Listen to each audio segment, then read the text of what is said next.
Hello, I am Brandon, the humble host of Actual Play Broadcast. This will serve as an introduction to our broadcast for the time being. As we record and publish more, it shall change. We are still getting things set up, so apologies for any errors, skips, or silence that may occur. Everything will be smoothed out in due time.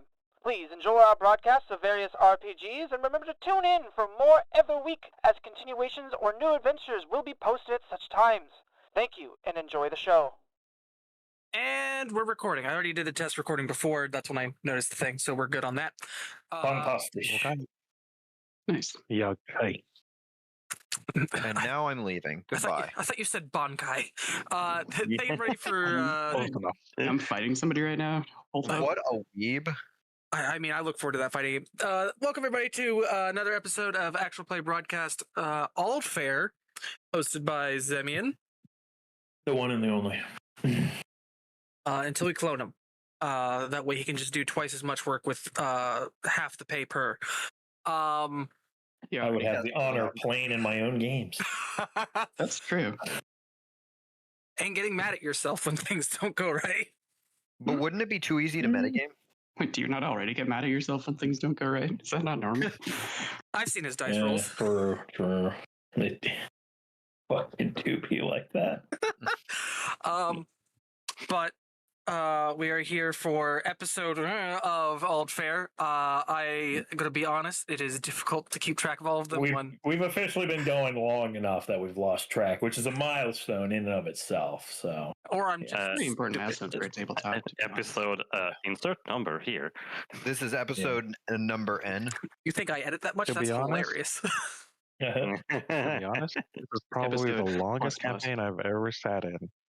Nice. New All right. achievement. well, Well, for the listeners at home, this isn't going to make a lot of sense, but for you guys, remember that time where we had like that kind of city get attacked, and we had that like session where we did like dream sequences before that? Oh, yeah. Remember that fun time? I do. Yeah. Oh no. Oh. So let's jump into the recap from the one and only who does it pretty much every week, just about. Syndra.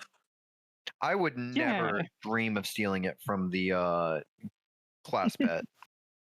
Class pet. Yeah. What? I didn't know that was the kind of stuff we were doing in this podcast, no? Oh, God, no. No. I can do it. It might just take me a little bit to remember exactly what we've done. So, Sometimes I'm not very good at organizing my memories that way. So last we were here, we went about, checking in on things. We checked in on Castian since we'd been gone for 2 days, made sure Castian wasn't, fucking off or feeling lonely. Found out that Castian kind of just exists, and that days to us might as well be seconds to Castian. Yeah. So, that feels better. 18 is a tree, so that makes sense. Yeah. Checked in on a number of our previous contacts, ranging from the previous two. Well, they're still guild masters, but the two guild masters for the Alchemists and the Artificers Guild. Found out that they're alive. So both Iselin and Ordis gave us essentially side quests so that we can make a little bit of extra scratch since we now have to pay rent.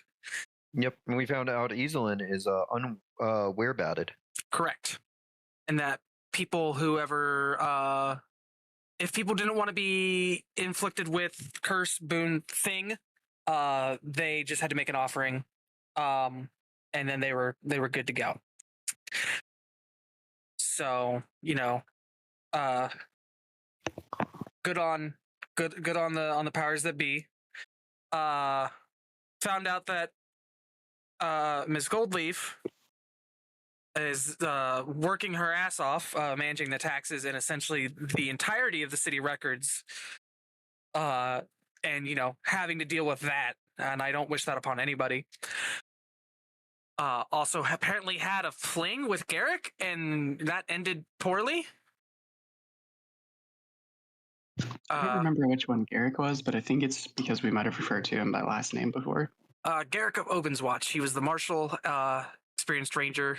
Not exactly someone of high station, but we were fine with that. He was like very rough and tumble. Yeah, you guys didn't talk to him a bunch, but yeah, he was around. We kind of basically told him, hey, do you see anything on the horizon that's dangerous? And he kept saying yes or no. Because we didn't have him go and scout anything because we were busy dealing with the werebat infestation. Yeah, I think he was going to be leading expeditions out into like the rest of the hexes and stuff, but yeah, we just didn't get that far. Yeah, I was sort of instructing him on that until everything. So he died. Yeah. The diplomats in charge of exploration edicts. Until the incident. Yep. So we did that, got information that we needed. There was lore drop on how Castian functions and what Castian needed. If you want all that information, go back and listen. I'm not a thesaurus.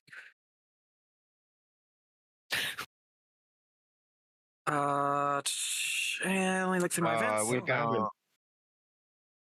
No, that was the thing before. We know Prexter didn't come with the general group of everybody. He has origins from somewhere. Yeah. We found out some things about Tilk's cousin. Yeah, Erstyle found out that his brother is not his brother, essentially. Yep. Sveta is having PTSD, audible question mark. Oh yeah. Yeah. She's having anxiety attacks, of which she is not sure the origin. It's fine. I have something I want to bring up once we're done with the recap. I had a potential realization. I mean, Don't let me forget. I mean, I have nothing else to add unless am I missing anything? No, I think that's all on my notes. Other than like the specifics of the side quests we got. I think at the time we were leaving off with like evening coming, and I think Sveta was on the way to the conjunction. Yeah. To chill with Goreth overnight. Slumber party. Yeah. I've gossiped about the gods with the god. Yeah. So I'll just bring this up in character then, if the rest of us are still around each other. Something occurs to me. Mm-hmm. Has anyone, well, do we know if anyone has made sure Marlowe's Magister isn't a shapeshifter himself? I mean, I would assume that. I hope they did that, but we don't know.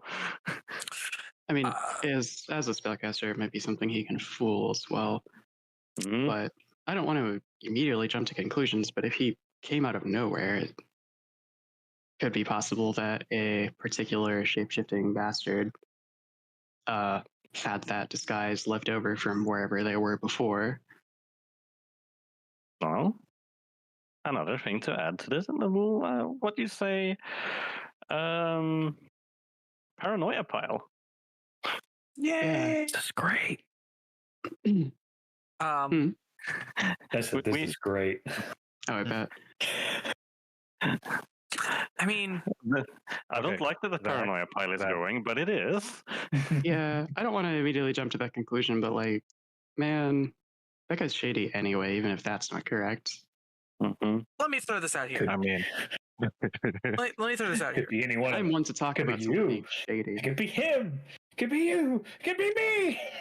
It's hard to tell if someone's been replaced by a shapeshifter because this party's full of fucking weirdos. Oh my god. It's not wrong. High Hand has a thing to help with that. Yeah, I actually really wanted to get one of those because that seems fantastic to have. Quick question, out of character. Yes. Are our level ups and everything in effect at the moment, or is that going to wait for the night's rest? It is technically in effect at the moment. If you have things that are dramatically going to physically change you or anything, they have not kicked in yet. Okay. We feel the rush of mythic power as we walk toward our apartments or anything? There has been, over the past hour or so, there has been a creeping sort of, how to put it? It's not an anxiety or anything, but there is not quite a tension. Yeah, almost like an anticipation. It's mild, but it's there. You can feel something is changing. Yeah, the winds of change are blowing. Yes. Or how out in public are we? I imagine very. I'm assuming you're walking on the streets. You're probably on your way back to your apartments right now because you guys ate. Sveta is going off to go meet with Gorath. So unless there is like some last minute errands you want to go about, you're on your way to your apartments. Liana, with your permission, I would like to try something. Well, you'll have to tell me what it is first. I am going to attempt to solve this weakness that you're feeling. It does require that I touch you, at least like on the shoulder or arm. Oh, from the radiation. Or whatever those things were. I assume that's what it was. That's what Castian said had caused them, so maybe it's a continued effect of that. Either way, that would be really appreciated. I have felt pretty sickly since then. Okay. Even after being healed. Tilk will rub his hands together vigorously, and then like Mr. Miyagi heal me. And then ask that you hold out your arm. Oh yeah. I mean, are you trying to touch the spot that was damaged, or you just need to touch me? I don't think I need to touch the spot that was damaged, just since it's going to affect your entire spiritual maybe. being. Yeah, I just didn't know how you were trying to flip that. Yeah, I'll hold an arm out. Call him up. Tilk will, after rubbing his hands, hold them over your arms, and you're going to see him cast a Mythic Cure Light Wounds. Oh. What makes Mythic Cure Light Wounds really cool is that it heals ability damage. It only heals a point of it. Noted. Ability drain? No, ability damage. Oh, that's the problem is its ability drain. That seemed really They wanted potent, to but say that. I feel about the same.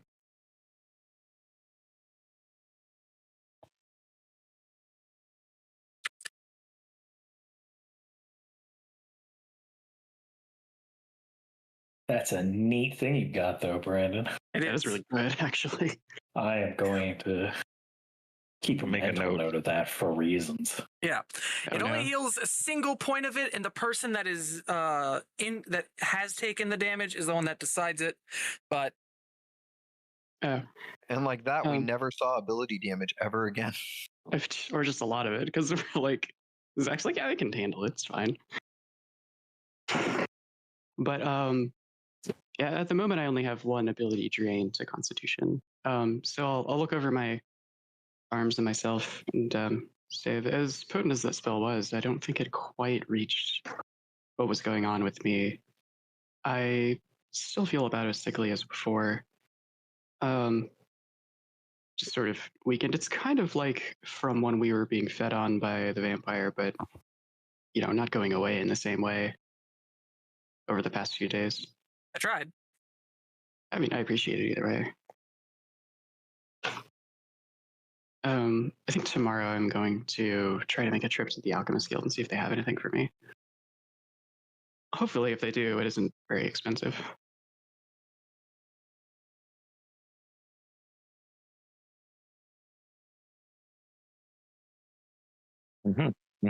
And if it is, then, well, we have jobs that we can get done. Yeah.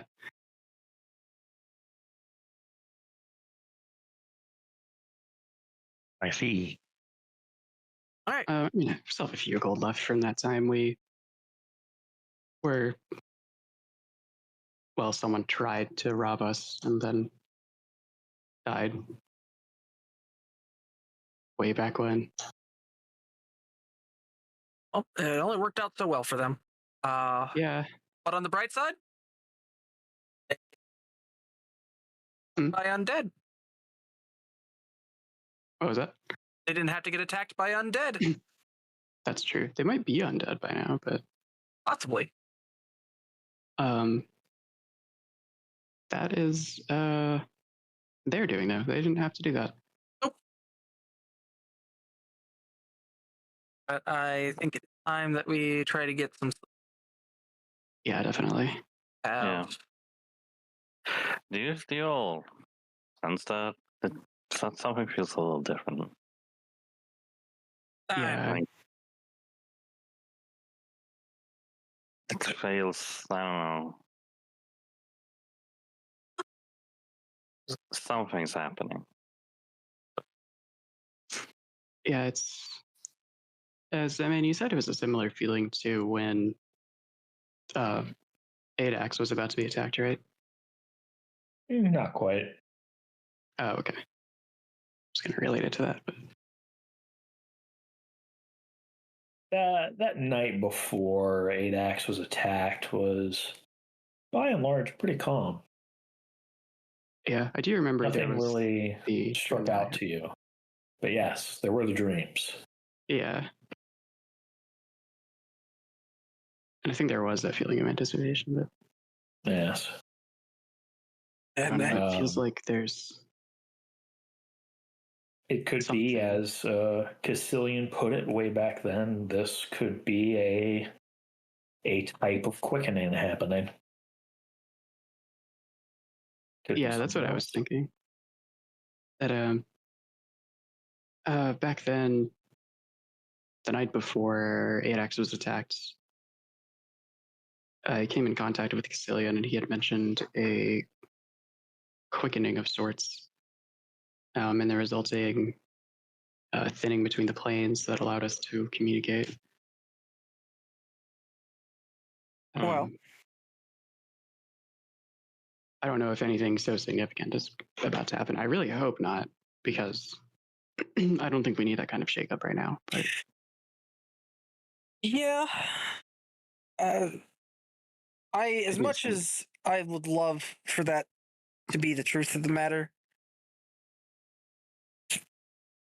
like's been discussed, we kind of aren't in control of a lot of the events going on. for sure. Well, that's what we're Cast there for, around though. by fate's fickle whims. Yeah. Well, that's exactly what I mean, though. Whatever it is we're involved in is moving in its own ways, regardless of whether we do anything or not.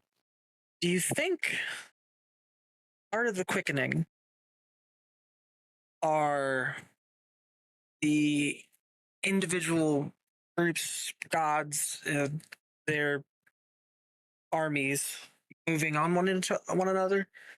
Do you think as they advance through the planes, potentially, it gets faster, I guess, since it's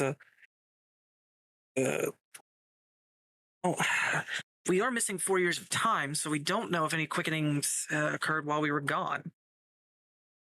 That's true. That's a good question, actually. Maybe should look into to see if they're more like us. Well, we know where one is, potentially. Yeah. But like us is kind of loose. Yeah. I didn't see us bound in our post-death throes to Marlowe or another individual that we couldn't see. We're bound to each other. Maybe fated individuals aren't always bound to each other. Fair. And what makes us special? We're up in the same place? Happen at the same time? I mean, it might be something to do with the connection that we already share. Who knows how this actually works? Well, the one person did that happen did at the same enjoyed time, not though. telling us things. Yeah. Perhaps all the above, a gentleman says from behind your group. He is carrying a flower in a potted plant. Its petals are a soft yellow that gradients into a soft blue. And it's closed. As if it has not bloomed yet. Can I roll a knowledge nature? For the flower? Yes. By all means. Yeah. Oh, I'm sorry, I didn't know that we were in your way. After a moment Wow. of looking on this man, he's grown a little bit of facial hair. He's a little bit dirtier than the last any of you saw him, but it takes a moment. But you recognize albeit older, Palmer from the clerics that came with you all. Palmer? Looks up and look. Oh, yeah. Wait. First, I'll actually stop staring at the flower at the name at Hilk saying Palmer and just stare at Palmer. No. Oh, hello. It's been a while. And that it certainly has. Yeah. How have you been? You Oh, look a little worse for wear, maybe. you know, I've been working, tending the fields, mostly keeping to myself. It's been a quiet life the past few years for me, anyways. Do you run into any trouble with the new religious practices around here? Not directly. There are some that are sore, but there's still a few of us that hold to one or the other. And who do you hold to? I'm still faithful in Alexandros. That's why I took up working in the fields. If I cannot serve my duties as a cleric as I once did, I will resign myself to simpler tasks.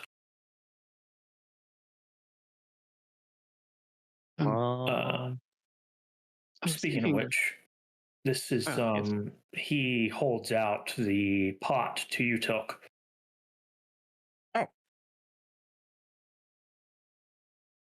What is the flower? With a knowledge 20. You're not actually familiar with this flower. Oh boy. Yeah. Oh boy. Looks like maybe it might be some kind of tulip or something, but you're not sure. Looks harmless. Like it doesn't have thorns on it or anything. It's beautiful, although not in bloom quite yet, and I'll take it. What is it called? I don't know. It has come a long way. And I have heard... Absolutely, go ahead. I have heard that it tends to bloom when the sun goes down. A 25 on Palmer.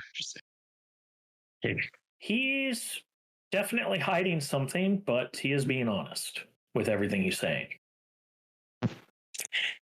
I wish that hadn't just walked away. She might know what it is. But it's something not native to here. No. Let us say it is a gift.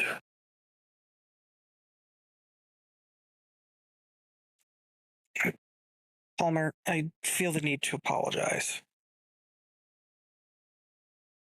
There is no need. I don't know the full story, nor do I need to. I have faced any misgivings that I've had. What happened, happened. I don't wish to disturb the dead unnecessarily.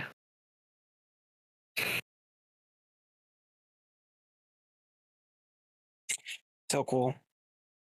Stare at the flower.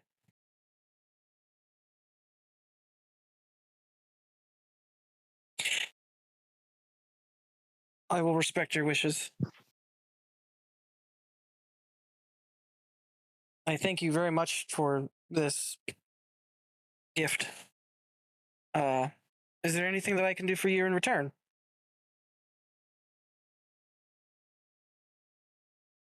I suppose all I can say is to take care of the flower. The one who gave it to me said that I would know what to do with it when the time came. And hearing the lot of you return, I think that was the sign. So, Who gave it to you? like I said,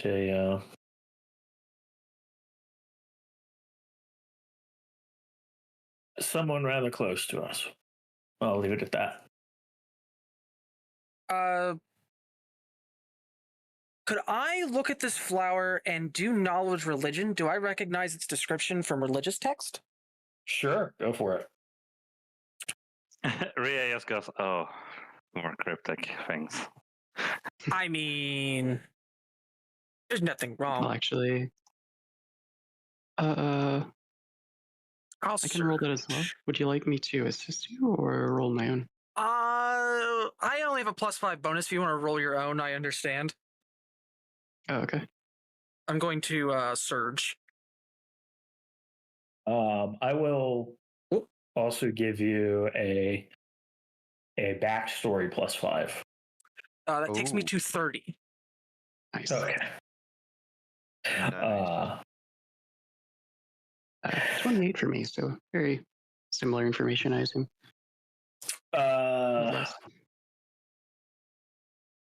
Liana, you think it has some religious significance. It doesn't look like a plant you've heard of. Yeah. But considering the context, its rather mundane appearance, yet it blooms when the sun goes down. That's oddly specific. So you think it might be...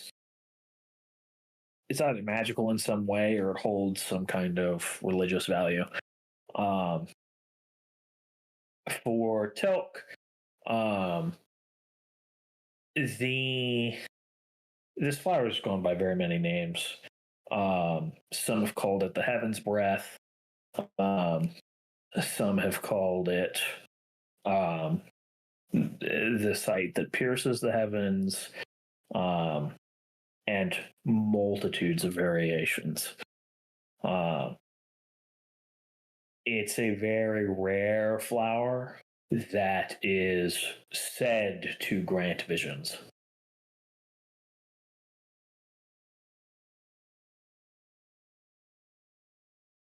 Because he understands and make decisions that are probably regrettable. Wait, do you have to consume it for visions or just if it's near you? I hope not. You're not sure. Like I said, they're very rare, and you've heard of them only in passing. This is not something that is like really in a religious text. It's more of a within temple folklore type shit. Yeah.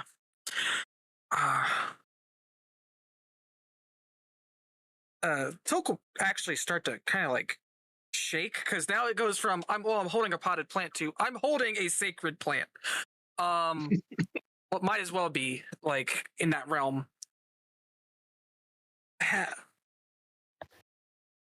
Does it work? Like I said, I do not know what it is, but it was given to me to take care of, and now I think the sign has come. I see. I do not know how or why you all are back. And I'm not sure if it is my place to know. What I can say is I wish you the best of luck and as many blessings as I can give. We certainly will need it. Yeah. Anything within my ability, should you need it, do not hesitate to find me. But I fear whatever it is, whatever fates you are entangled, whether we are in these final days or not, whatever it is I feel certainly beyond me. So, good luck. Thank you. Thank you. Actually, there was something I wanted to ask about. Yes. As a cleric, do you have access to restoration magic? Beyond the basic form, I suppose. What's the level of the spell you need is the real question. Because I can't remember off the top of my head. It's class level 3, I think.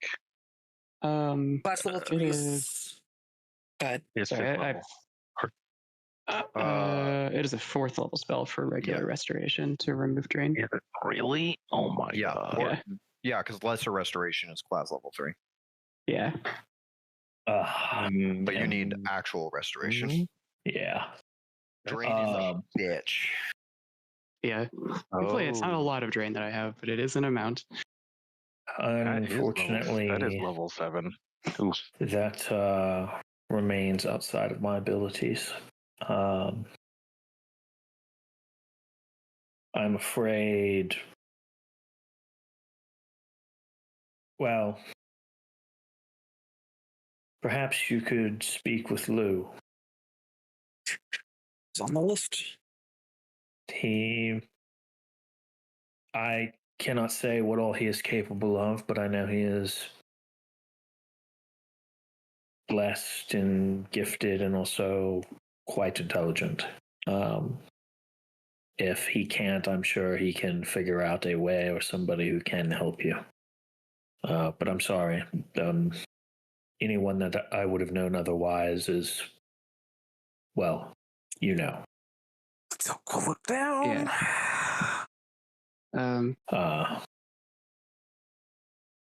But yes, I should get going. Like I said, good luck. Thanks. Sincerely. And find me if you need something within my means. I am at your disposal. Thanks. It's been good to see you again. Likewise. He will nod to you all and he will pass you on the street and continue walking. As you see a pair of lamplighters come by and they start lighting those street lamps as it is growing darker. Let's head back. Let's head inside. Yeah. Hi. Ria was just about to say something as she noticed the lamplighters, and then just goes, "All right." Like,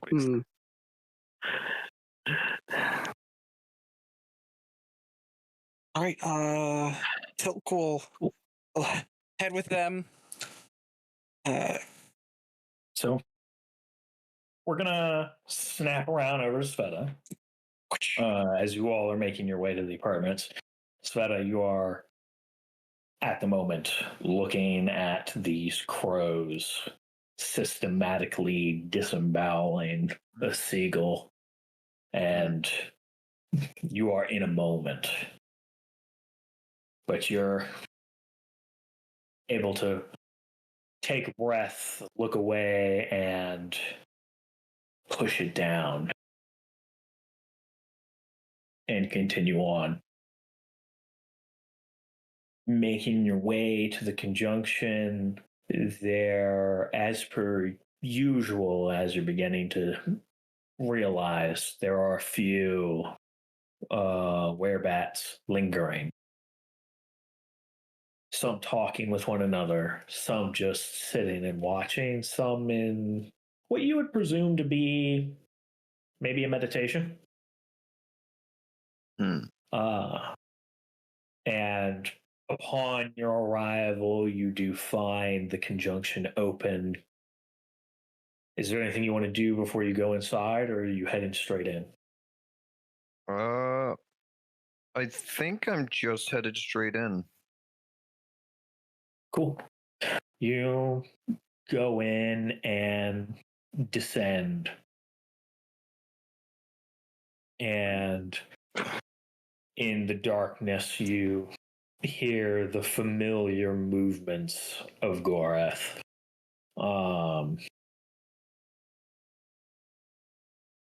And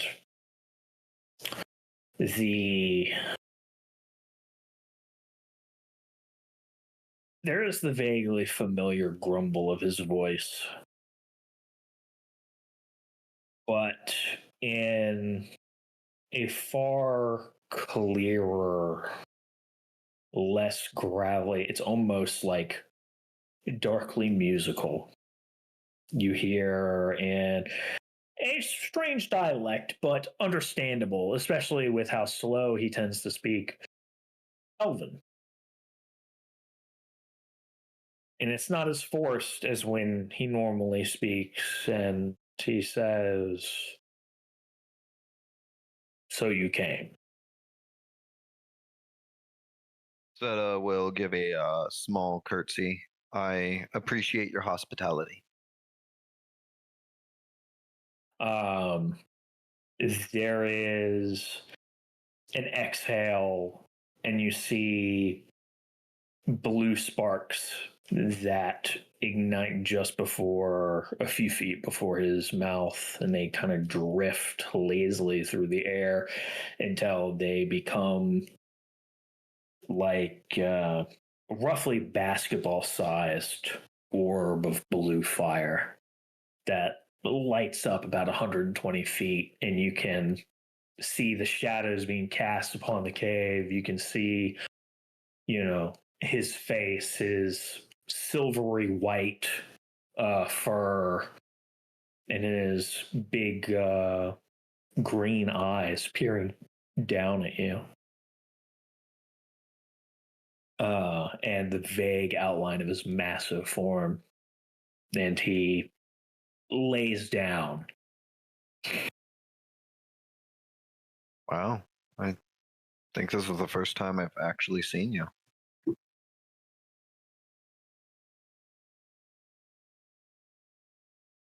I am used to the darkness.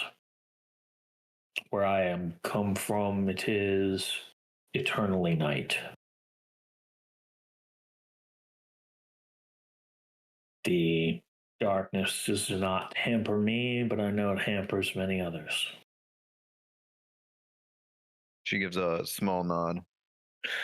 At least among my group, it seems to be just me that is hampered by it.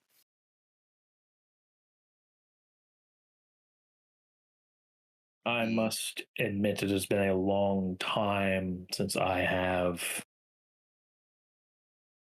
entertained company, as some courts would call it.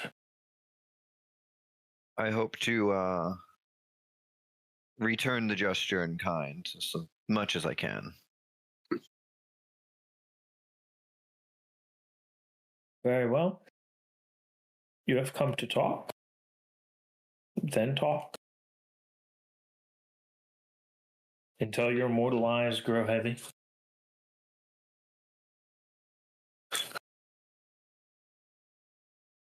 She thinks and gazes about for the first time, being able to make out any of the actual features of the cave. Finally. Yeah, the cave itself, the actual walls, still fairly far out from the light source. It's a pretty fucking big chamber, but you can ever so slightly make out the stalactites upon the roof, some of the stalagmites on some of the outer edges, bones here and there, the occasional insects that scurry by, and the smallest bug you see is like a centipede that's like 4 feet long.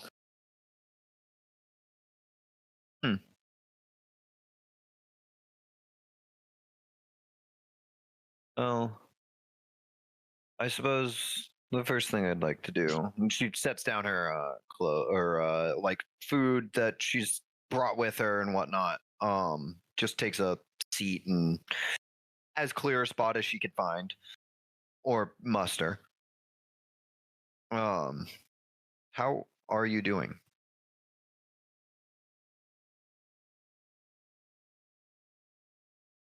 That is not the kind of question I expected.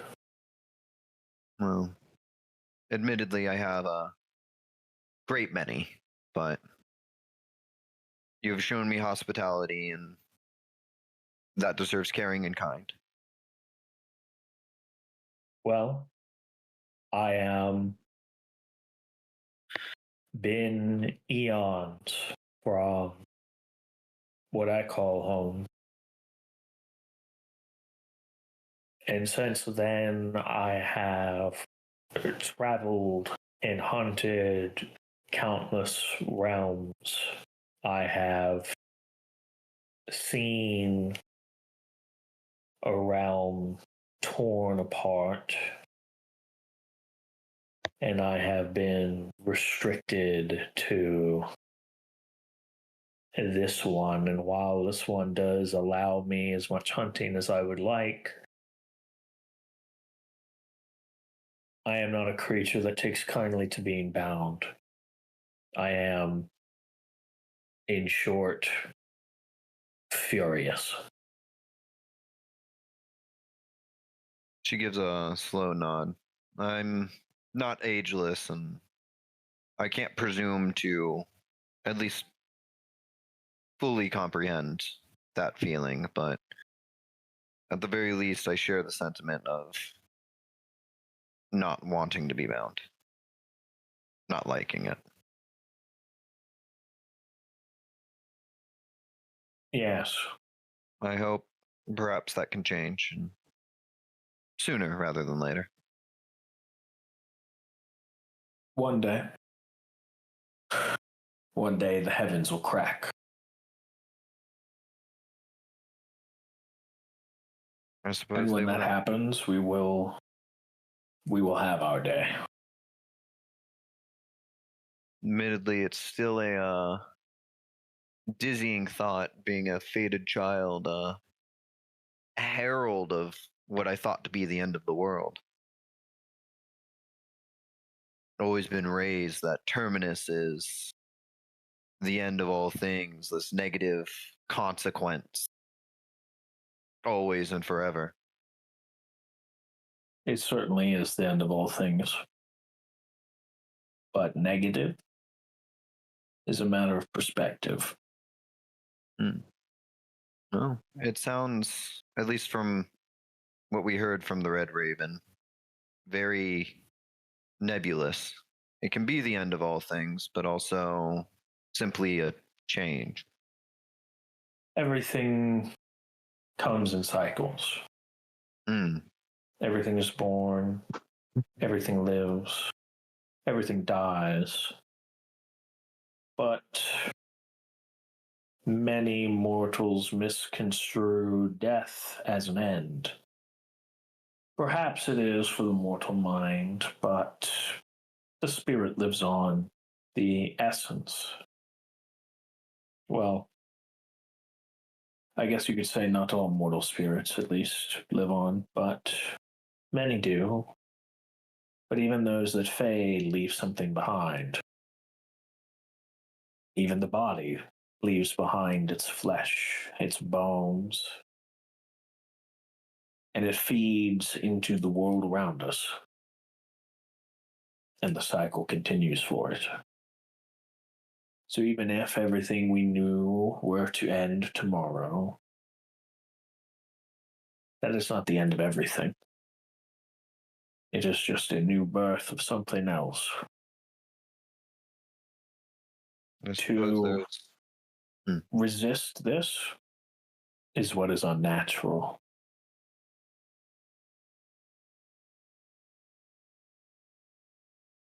She gives another slow, contemplative nod. Admittedly, I would have, even before, when we met before the years went by, I might have had a very different outlook on that. That trying to survive and forge on and live another day was the ultimate goal. But admittedly, it is proven to be much more complex and nuanced than I once thought. The instinct to live is the purest instinct. Mm. It is what allows life to be as it is. It is also what gives death its meaning. If mortal kind did not, well, if life in general did not burn so bright, it wouldn't be life. The passions, the desires to live, to experience, to be all that one can be, it is the purest expression of nature. Something to be celebrated.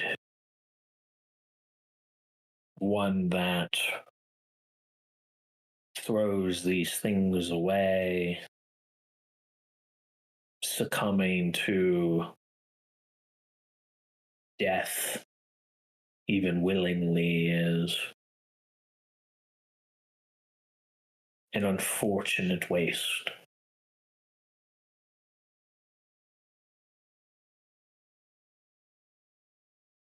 And that is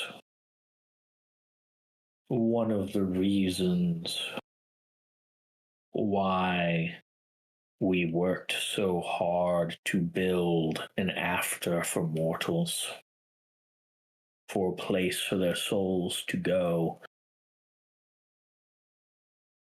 Because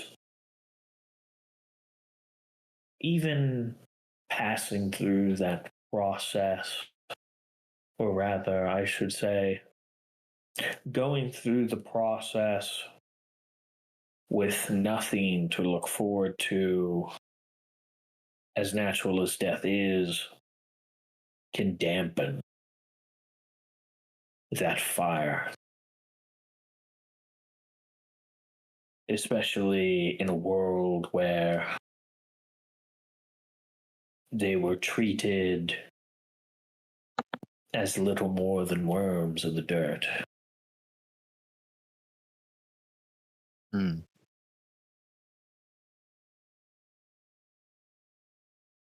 Our conflict with Hetyear, the hate I feel towards Hetyear, goes beyond philosophical differences. They're antithetical. As much as I am a creature of Night Crown, I am the first beast, the first nightmare. Part of my existence is defined by emotional agony that I inflict or have inflicted. But even still, Hetyear is anathema to my very existence. Mm. Because even in the wood beyond the world, death is not permanent. It is not the end of the self.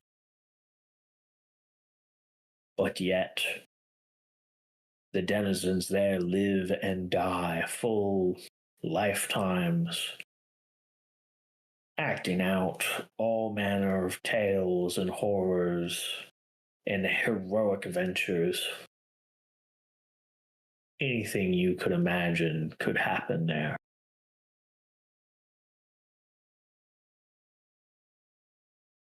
and to see what amounted to the common people be treated as they were, as a resource less than. Even the cruelest of the cruel that wear the crown where I am from would not dismiss a commoner out of some sense of greatness or their lack thereof. That is not to say they are kind, but there is an understanding of thing to thing, creature to creature, person to person. And I do not see that understanding in Headgear. Maybe once I did. Maybe once.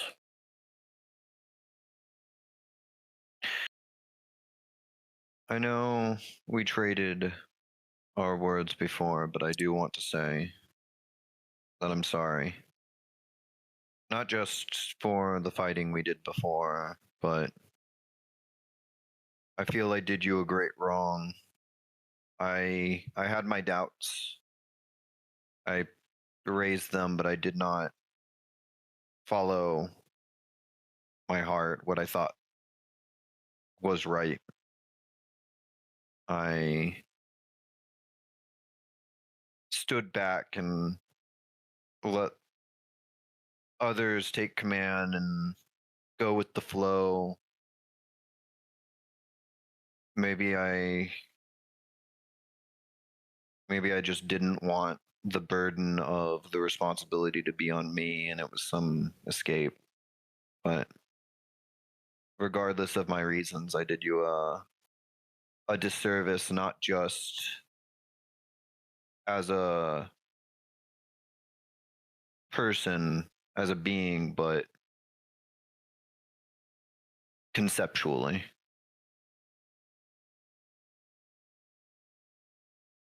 I did not give you credit in the honesty of your words and actions, harsh or not. You never lied to us. You never tried to lead us astray. No, but I took you for an enemy, nonetheless. Yeah. Well, regardless, the past is the past. Yes. And dwelling on it will only inflict more pain. It is best to look to the hunt that comes next. True. Though if I may, in the past, and feel free to decline to answer, but has begun to kind of eat at me. I know Het here has bought no allies with his actions. He earns the scorn that I feel, and I'm almost certain the way that you feel it. But what of Nalisandris? Of all the tales I hear and all the legends and myths and everything that we've gone through, she seems abnormally absent. Yes. She was the first I met when I left the wood beyond the world. The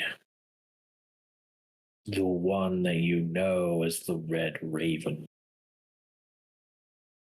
led me from the wood beyond the world and showed me Hezarona.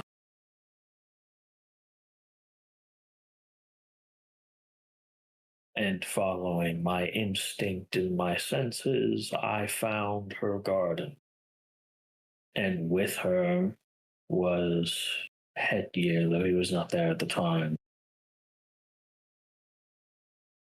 She was kind,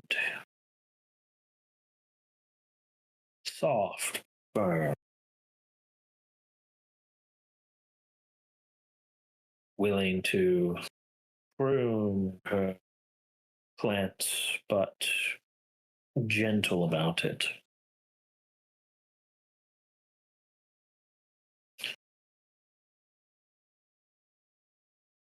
I know she does not approve of violence, but there are mixed reports, at least at the time when I fought with the Nephilim. Some said she remained loyal to Headgear. Some say he secretly despised him, but did not want to risk her own neck. And further yet, some said she may be one of our own, taking advantage of her intimate position.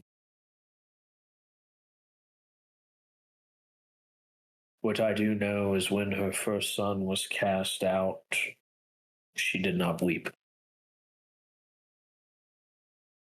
She sat silently and stood by and watched it happen.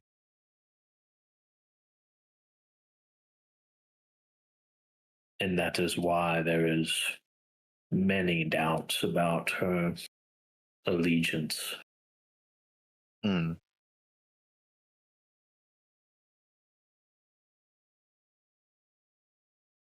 We found out a fair bit of, I guess he is another forgotten one story.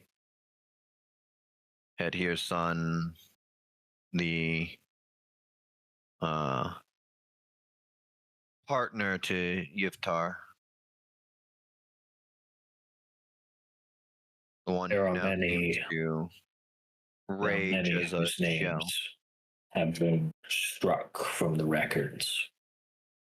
For Headgear's had many children, and several did turn against him. Some stayed loyal. Hmm. 7 children and counting. Last I know, there are 3 that remain.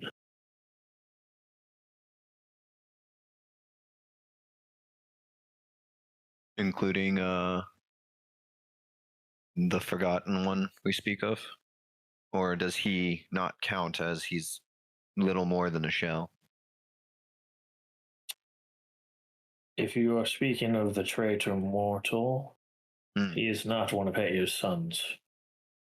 Maybe, potentially, through some long bloodline, it could be, but not likely. Hmm. Out of character, I No. thought he was, or did we get No, the traitor mortal was a Nephilim who Oh, he was just a was Nephilim. married to Iftar. Yeah. Okay, His lineage is unknown to y'all. I had my notes wrong. There's a lot my of- apologies. He was one of the reasons why Headgear was like beefing with Iftar initially was because like, why are you fucking around with a Nephilim? Like, that's not cool. They are beneath us. And I then, assume- things escalated. Yeah, I assume a direct child of Headgear and now Xandris would be another deity still, since only one generation. Yeah. Okay. Yeah. It takes a long time for the bloodline to degenerate to the point of being a Nephilim. Hmm. There's a lot of forgotten ones, though. A lot of people Yes. have Yeah, forgotten, yes. so it kind of muddies the water a bit. Yeah. He's referring to the first son Okay. as like the first forgotten. Because if you recall, I'll give you this freebie. The first sun was cast down before the rebellion. Before everything shattered. Yeah, it was pre-shattering. The first sun was cast down. Well, cast out of Hezarona is how it was put. Which is, Whoa. everything was one plane at the time, so that's a mystery for you. Yeah. Just cast out of reality. It's fine. Yeah. Maybe. Got exiled. Trapped in the moon. Oh, excuse me. I understand those references.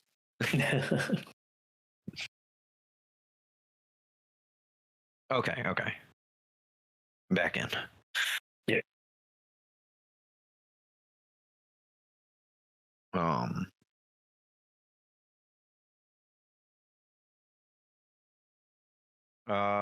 I guess in sharing information, I'd be happy to tell you about our journey back here, if you'd like.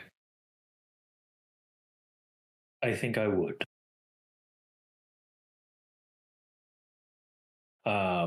So we're gonna zoom out of there for now. All right, let's hop back into it. So We've gone mad with the Yep. Madness. We're gonna zoom out. Because the conjunction is closed, we're actually zooming out to a crazy wilderness outside of this cave. Immense jungles, massive mountain ranges, forests, and canyons and such, the likes of which you've never seen, teeming with life. And we pull further and further back until we can see the stars. And then we snap around and we hone in, cutting through atmosphere and clouds, descending down with a bird's eye view to the apartment building. We're going to start with Tel. You all are splitting up, going to your rooms to get some rest. Tilk, you're going into your room. You have this potted flower in hand, this heaven's breath, or whatever else you want to call it. Does it look like it's been watered today? Yes. Okay. If you look at the soil, it actually looks visually damp. Okay, so I don't want to overwater it. Tilk is going to do something that he hasn't done in technically 4 years. Okay. But to him, it's only been about a month. He, with this in front of him, is going to pray to Alexandrus. Sure. I still hold my faith in you.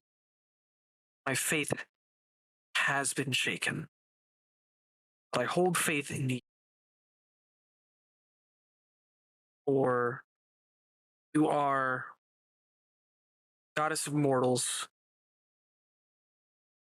and I do not believe that in your infinite kindness would idly let a madman do as he pleases with your garden. The garden that you have worked so hard to cultivate, to grow, to nurture, to cherish. I not believe that you would let a madman stamp through it and do as he pleases.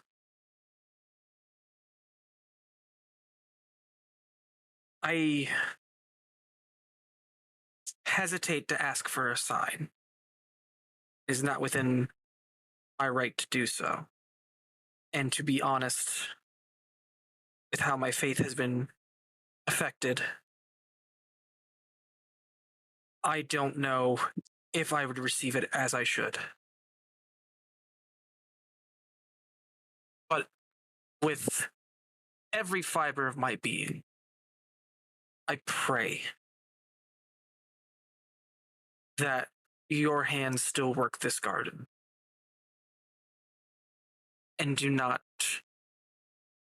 let a monster uproot everything with the weeds. He'll do this next to the flower. Probably staring at the flower. The last rays of sunset disappear beyond the ocean on the horizon. And before you, the flower opens. And a faint gold dust, maybe spores, drifts through the tiniest breeze these opening petals created. And it doesn't exactly blow into your face. It just kind of lazily drifts, and there is a sweet scent. You cannot describe it beyond so.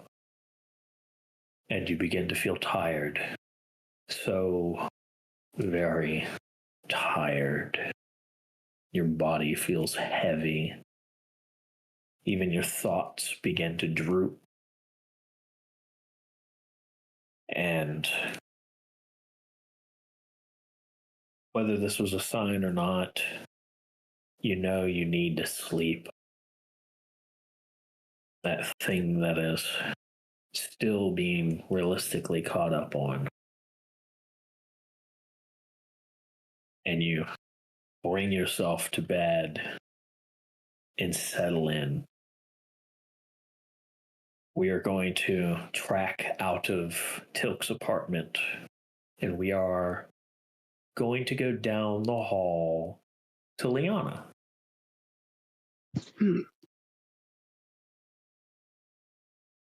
From you, this quickening has you, well, what you think may be a quickening, has you definitely curious.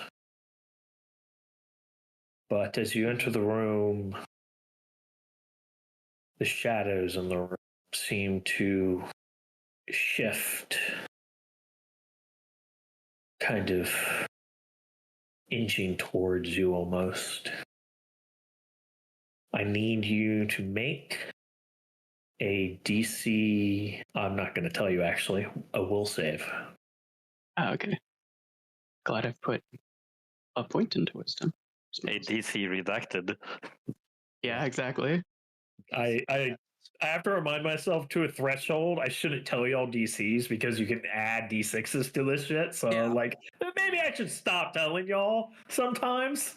At a Speaking of certain adding point. D6s, I want to do that. Dummies? Hey! All right, so the 9 plus a 5 is a total of 14. I see. You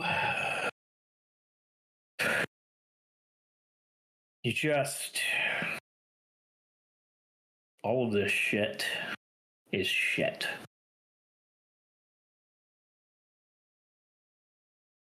All of this stuff going on is frustrating. And Yeah.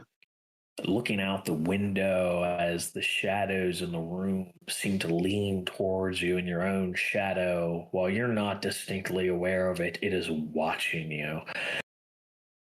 And Not looking in that direction at the moment, but the eyes penetrate. Yeah, and you're looking out the window and you can't help but, you know, it's probably a terrible thing to think, but look at all these people. Just, what? Their city got destroyed. They got hundreds of thousands of people died just years ago. And they're just living their lives like nothing happened. They're going to claim to be content while that asshole sits on the throne. They're going to pass you and your friends by on the street after everything you did and most not say a word to you.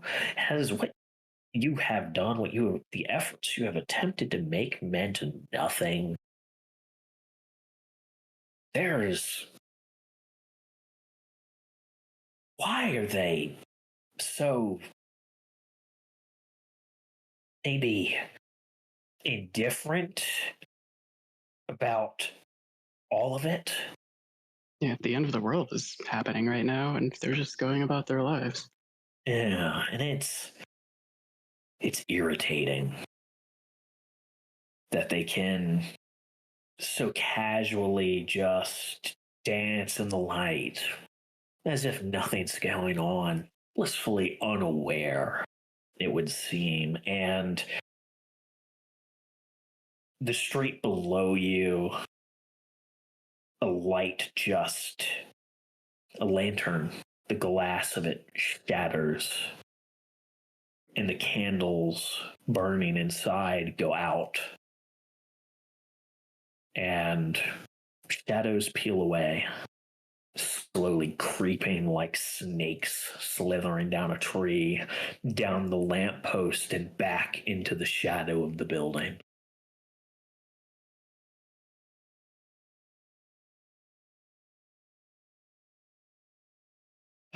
You have a sense of satisfaction. It's such a small thing, but it feels kind of good. One of their lights of normalcy so easily. Mm-hmm. From this point on, you now have a new ability. Ah. I am going to DM it to you. Okay. And while you enjoy reading that and prepare for bed, we are going to go back out into the hall and go a couple doors down and pop in with Rhea. Yeah. Coming into this small, empty room, bed for one, while you're with friends, and you have been for all this time, even on the ships coming over, especially having been with friends all of this time. Staying in a room by yourself is, to a degree, of some discomfort. You've generally shared or have at least had people just in the next room over, just a wall of separation, but now you are in this, well, this tower of humanity, as some would put it. A building stocked full of people, and you several doors down from one of your friends. All of you just kind of shoved in wherever you could fit and what vacancies were available. That kind of just reminds her that when she isn't like close, the feeling of not being the proximity to anyone also just makes her think back to missing her family, really, because it's been a very long time since that normalcy was shattered, and having that feeling just sours her mood even further. Yes. And as you sit there on the bed, stewing on this, there's a cold sensation washes over your mind. Almost something akin to like a brain freeze, but far more subtle. And it's just like a chill going just underneath the scalp, just washing over your head. And then it is like a hammer at the top of the skull, just sudden and swift like a crack of lightning. She well, helps out and reaches the clasp her head. Guess what the fuck? And then there's a voice. I thought you were gone. Do you know how much I tried to reach out to you? Who? Oh, it is a voice you could never forget. Regularly dancing in the back of your mind as someone you were forced to leave behind for what they become. Oh no. Her mouth just gapes as she pales and like, how?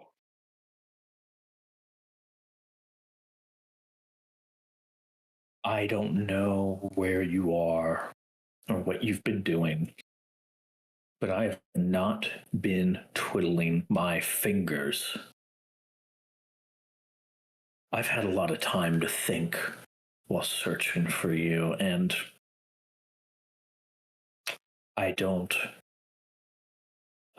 blame you for what you did to me, because I know you would never do that to me. I know you wouldn't. And that's why I know they did something to you. And I'm gonna find you. I'm gonna save you. You hear me? Once I'm done here, once I'm done with my master, I will rally every creature of the night I can, and I will find you. I will bring a legion, and I will kill them for what they did to you.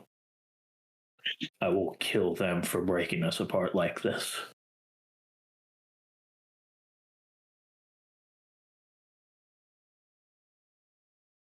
Rhea is just in stunned silence right now as her thoughts are going a mile a minute.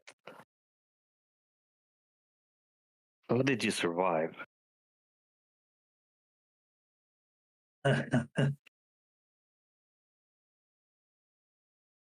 It wasn't hard.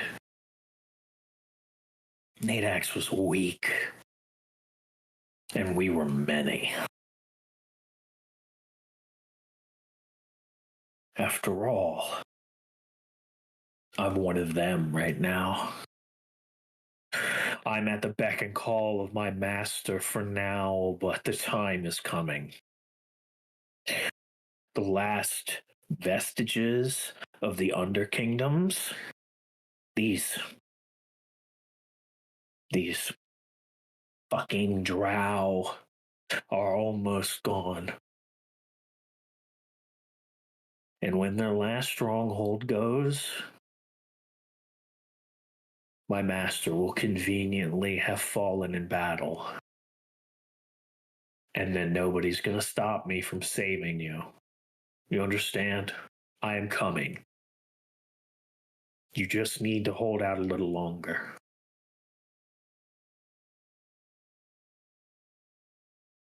This will not end well for you.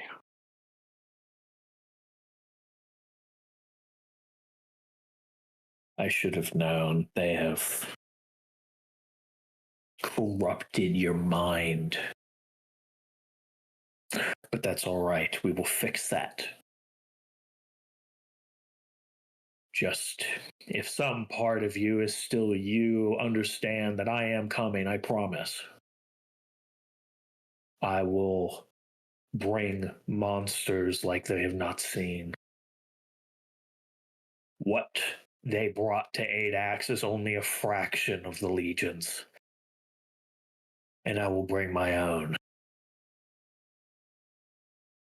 And things can be right again. It can be you and I again. Things will never be like they were. I'll show you. I'll show you. And the voice fades, and the pain and the cold fades. Oh boy.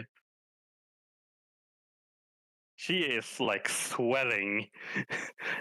Oh no. Hey, Airsaw, you're next, Pucko. Yeah. We Damn it. Also, I'm sorry, Rhea. we zoom out of Rhea's room to I'm go gonna get you. the last stretch down the hall to Erstyle. Oh no. You have been burying yourself in what you might call work, mapping, getting in touch with Keegan. But the truth of Jordan's fate still claws at the back of your mind. When you were learning from Arath, mysteries got solved. Justice was, in some degree, always found. But since coming here, it has been mess after mess. And quite frankly, nothing Arath taught you quite prepared you conceptually for a creature that can not only wear the skin of people, but can mimic them so wholly and so perfectly. And your mind snaps back to that memory where you thought you were being reunited with your brother for the first time in almost a year, maybe a little over a year. It's kind of fuzzy now. And how it was so perfectly him, even mimicking that little sign to communicate silently. Yes, it's me. And those thoughts trying to figure out how it could know that thing, maybe some kind of magic, maybe a spell, maybe no, certainly not. The paranoia comes gnawing. Maybe it's been watching for a long time. Maybe it's been stalking you and your family for who knows how long.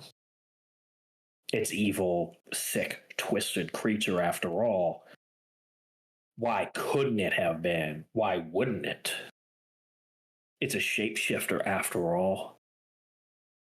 It would fit its MO to disguise itself as people, to stalk them, to learn everything about them. It's no different than a would-be assassin, a murderer, a serial killer, or even an investigator trying to figure out how their criminal ticks, trying to be in the head of an enemy to preempt their next move.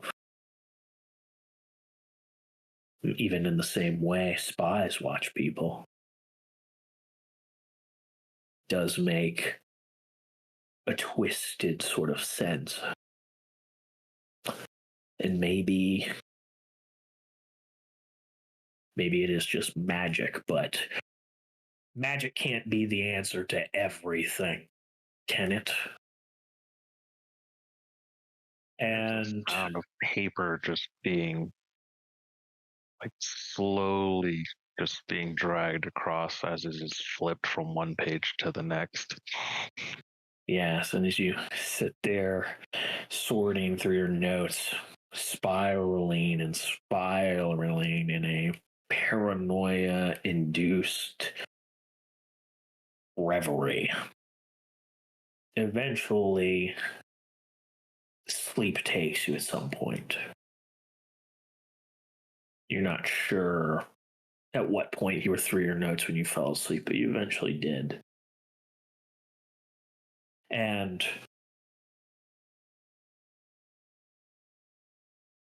maybe it was all just a dream, because you're looking up at light purple leaves swaying in a cool summer breeze. White maple trees all around you.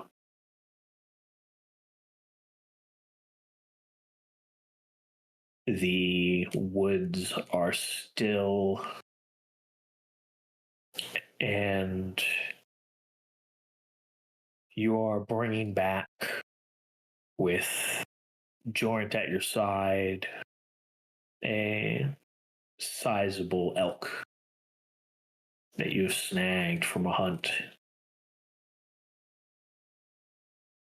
And with his help, you clean the kill and begin taking what things that could be sold off, especially the antlers and other parts you're not really interested in eating, back into town. And you're going to sell some of the meat to the tavern. And you're looking at the tavern keep, and she's looking at you, and she's saying something, but the words, they're just noise to you. And there's an unease that comes over you. And she looks at you and she says, "What's wrong?"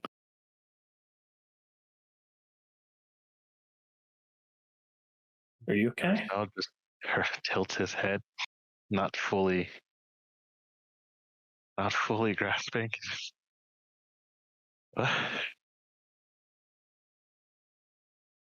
looks around this tavern-esque room. The room, it's got the usual crowd. Merchants traveling the road. A couple adventurers enjoying a drink and counting out some copper and silver. Some of the locals are also sitting around discussing how the crops are doing so far this season. And you're looking back and you see Jorant, and he looks a little concerned. And you hear the woman's voice. "Well, it's all right. You need some water or something?" And you look upon her, and her eyes fall out of her sockets, and her face sloughs off, and there's a red skull looking back at you, fangs extending, and the rest of the flesh is rotting away, and the skeleton leans over the counter. And with the woman's voice, "Is there something wrong?"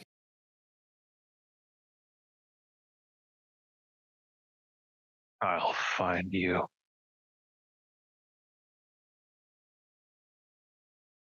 Jorant reaches out and takes her shoulder and goes, "Nurstal, what's gotten into you?" And his face is falling off too, and you're met again with that red skull. And then there's a chuckle in another part of the tavern.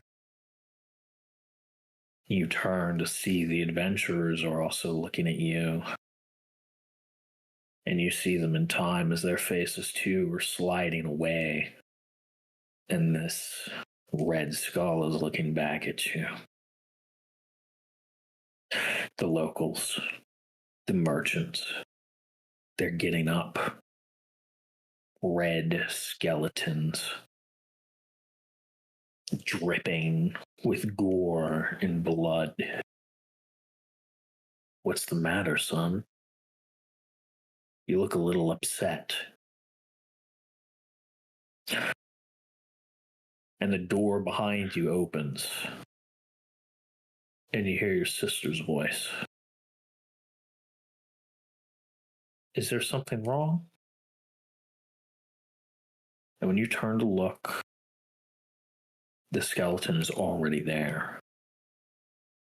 And you can see it stuffing folds of flesh into a black glass-like orb that is just hovering inside of its rib cage. I've almost got the whole set. And then you're an 8-axe. And you're before Aroath. And he's snapping his fingers. Urstal. Look, I know I ramble, but you gotta listen to me, man. We get coffee? Coffee? Of course. Come on, let's go. There's always a shop open at this time. Trust me. He puts his hand on your shoulder as he goes to lead you to the door, and you feel a warm wetness soaking through your shirt. And as you look up at him, those dark pits are staring back at you. Oh, And then you're in, and then you're here. You're underground. You're at a table in a little room tucked away, a branching path off of a major tunnel. You're sitting there waiting. You know you can trust Keegan. And he comes in, he sits down. You know you have to find this thing. If anybody knows anything, Keegan knows. And he sits down across from you. So, what do you need?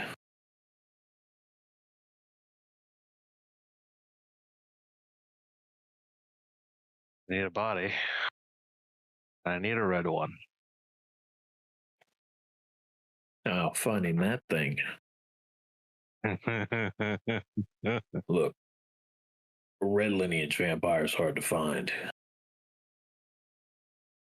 I mean, you typically have to wait for a body to show up, but then, you know, it steals people's skin. It could be anybody.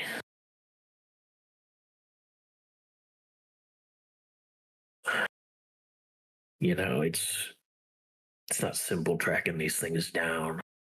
They have ways of hiding themselves. They're really clever at acting like the people they become. Shadows amongst the people. Mm-hmm. And for a moment, an instinct kicks in.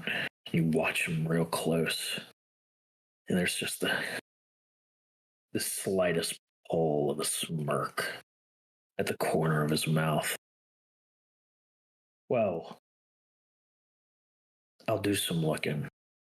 I don't have high hopes, but, you know, anything for you.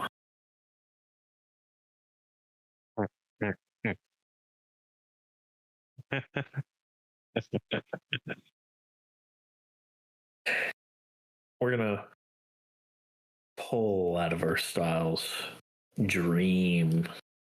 And Earthstyle, I need you to make me a will save. Oh, no. Oh, no, no, no, no, no. I believe in you. Would you like to use my mythic will surge? saves. Wait, luckily I can choose to do that after the fact. Would you like to mythic surge your emotional trauma? Yeah. No shit. No, what he's I've been doing, slowly and I'm descending in great. insanity. It's perfectly fine. He's just descending in insanity. It's fine. Don't worry about it. It's all good, guys. I actually need to check if I can use. Yep. Where is the dice channel so I don't roll in the wrong spot? Third one down.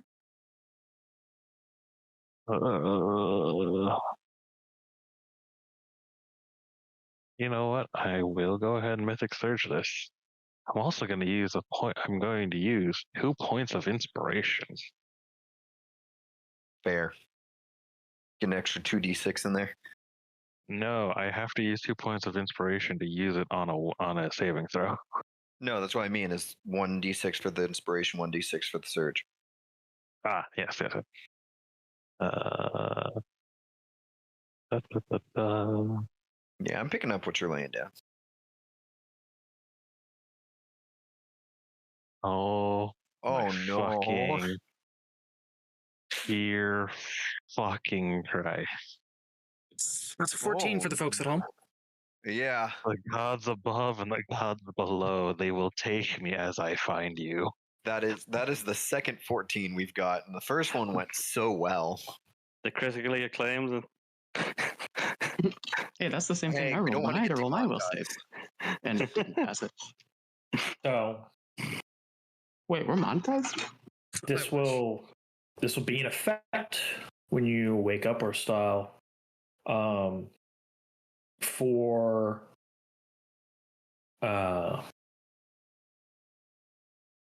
actually, let me do this real quick. Is inspiration. I have to use 2 points of okay. inspiration for any saving throws. For the next 5 days, your paranoia is elevated. Anybody who's trying to aid you needs to make a DC 20 in order to assist you. Jesus, so just don't. And anybody new you meet and anybody who reasonably could be the red vampire, you have to make a sense motive against them upon meeting them. Oh boy.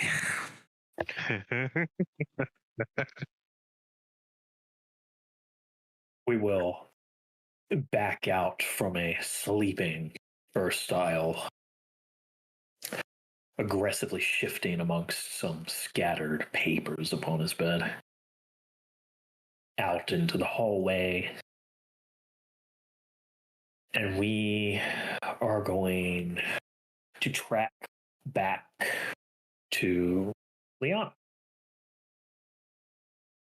Oh, it's not over. No. Ride never ends. You eventually succumb to sleep. Yeah. You, in that same hazy, sort of dreamlike state, you find yourself in a semi-familiar room. You are lying on your bed. It is dark, but it is cold. The walls around you are cracked and decaying. The furniture is, what little furniture there is half rotted. And there are shadows that go in any direction, despite there being no source of light. And they are not uniform in their direction either. Just There spaces where the is- darkness is deeper. Yes. And there is a familiar humanoid tiefling shadow that is a copy of you leaning in the ruins of a doorway. And you hear the conjoined voice of Cassilian and your own. Ah, it's about time. Is there another quickening? Like an 8x? Not exactly, but a quickening nonetheless. If you listen closely, you can almost hear it even down here. If you want, you can make a perception check. What exactly? Oh, I'll roll that first, and then I'll ask the perception is 10.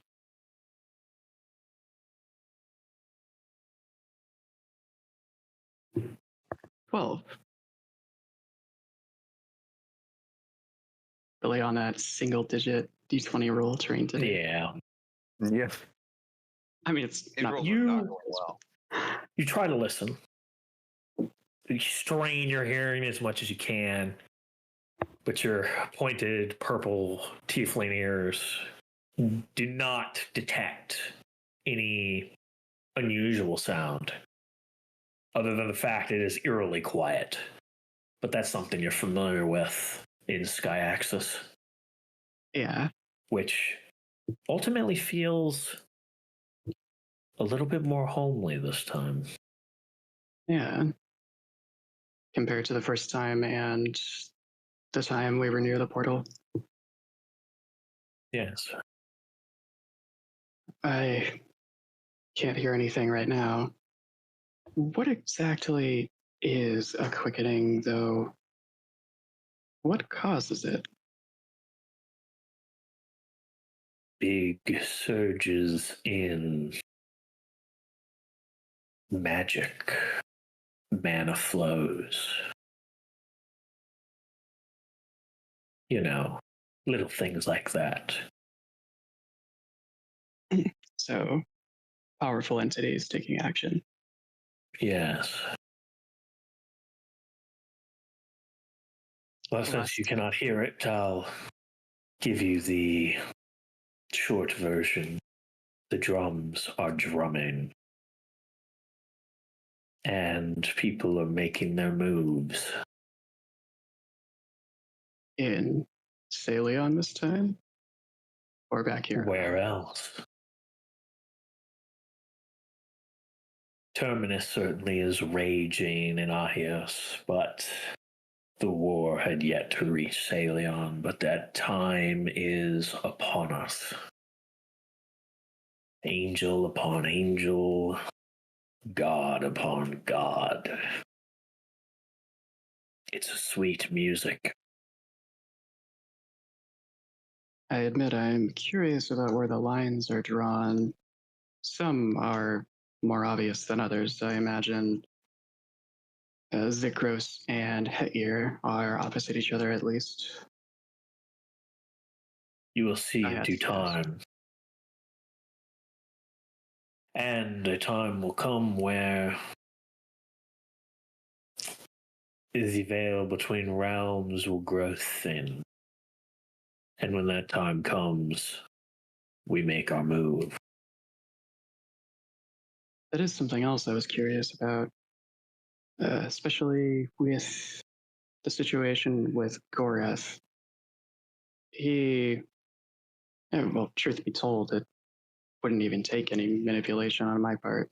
Thankfully, I'm not exactly a master, but he is very, very willing to take the fight to Hetir, but does remain trapped in Nominar. Oh, yes. We can And wait to break him out until the veils are thin. In my humble opinion, he should stay where he is until we are ready to make our move. Unless you are eager enough to go wrangle some ancients. how ancient exactly? Oh. How old are you again? That depends on who you ask and what plane they've been on recently.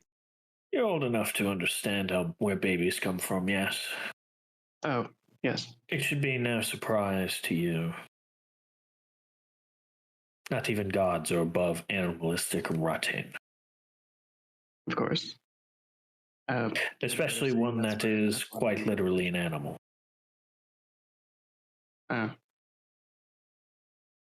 There are a number of ancient beasts that are of the first beast stock. I see. All of them are slumbering for now in various parts of the world. I suppose. Oh, yes, there are some on Numenor too. But I suppose if you wanted to, you could get that information from him. Or if you wanted his help with it, you could attempt to jailbreak him, but breaking through a realm barrier like that is quite challenging. And frankly, I think it is better suited for our plan to keep him contained and a known element. I imagine when it comes to a god being sealed upon a particular plane, that god is far better equipped to break through than I am. Certainly. Most certainly.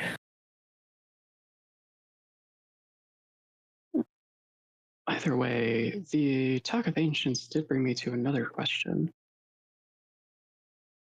After a conversation with the Red Raven brought some answers, but also several new questions. Where exactly do devils come from? Where does anything else come from? Certainly not Azarel, from what I know. Well, it is true. Azrael was a pit that was fashioned after the first of the, as we were initially called, the misbegotten. Cast down as we were. Some of us were gods. Some of us were, in the words of Hetyear, particularly heinous Nephilim. Most of those became demons. The first demons, anyways. Or demons also. The gods and the demigods were those that made up mostly the devils, but there were some that became demons. The descent is rather maddening.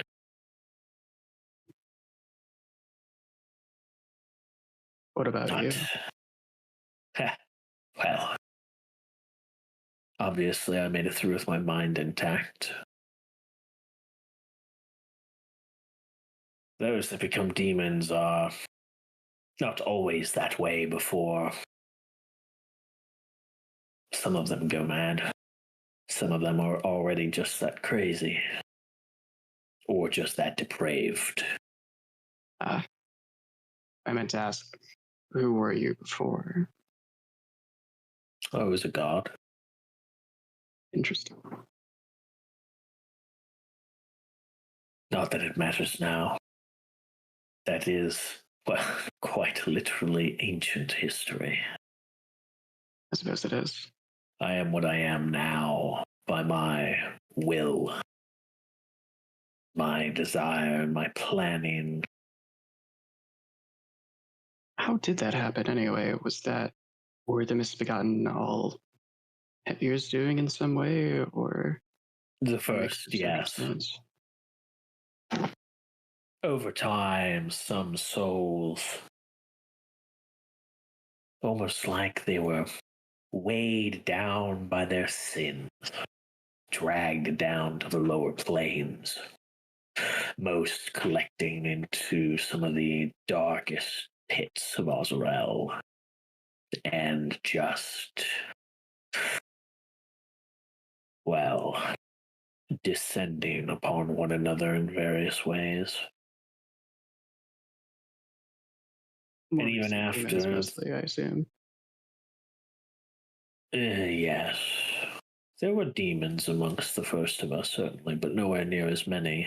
Now we are quite outnumbered. But after a fashion, the daemons started showing up. Not as common to hear about. They're technically generally weaker than us, but some of them can command their own power. But most of them are, well, mortals.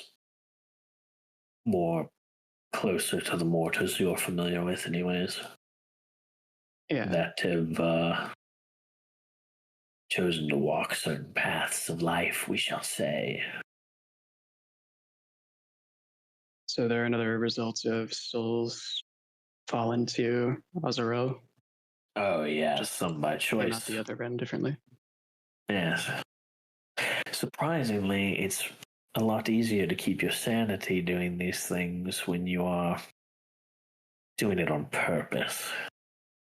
Mm. A daemon is somewhere between a devil and a demon, you see. They've got these urges, these instincts, these desires, but they're also clever enough to not be as rash and brazen and reckless as a demon would. They have the desires like a demon, but aren't ruled by them like they are. One can debate on end for how exactly a demon is ruled by their desires. That's It can fair. be kind of hard to tell at times where the desire begins and the will ends. Was such a company why you decided to move so long ago? Or was it something else? There's a long pause.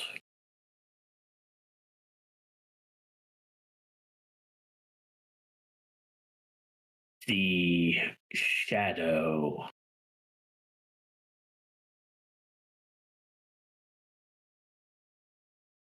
the hand kind of reaches out and grasps something in the air. There's nothing there.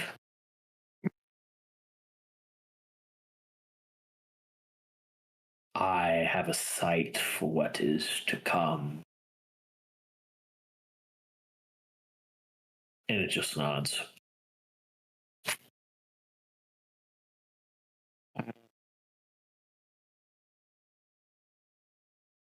I suppose that means Sky Axis and its effects are specifically useful to you in some way. I admit I'm not They entirely certainly sure are. how, but well, I've tasted some of its power myself, so theoretically my magical specialty could have lied anywhere. Yes. And I see your power over the shadows growing. It's good. Lean into it. It has been. There is little magic that can compare to it. Yes, it can have its costs, but you can't kill a god without getting your hands a little dirty. A good point. The versatility of some of its spells that draw directly on Sky Axis has been specifically appealing. Precisely. I don't know a lot of them yet, but being able to construct one spell out of another has proven useful. Especially given the state of magic now after what Hedier did so long ago. Yes.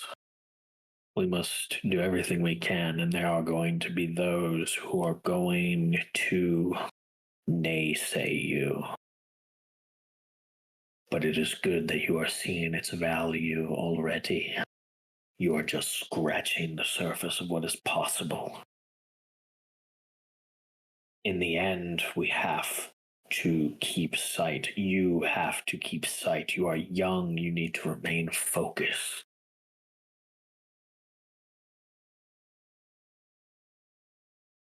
We have one shot at doing this thing. I assume Hedier wouldn't give us another. No. He's cast people from memory for far less. Yes. I do admit there is some apprehension about losing myself to the shadow, but it's hard to tell if or when that's happening. The integrity of my mind is very important to me. I can promise you that you will not lose yourself to it. It is your birthright, after all. It is my gift to you. You will not be some shambling husk like the things out there, and the shadow looks out the window, and out in the streets of the decrepit, crumbling version of Malheur Bay, there are things shambling, moving, darting from shadow to shadow in the cold, lifeless place.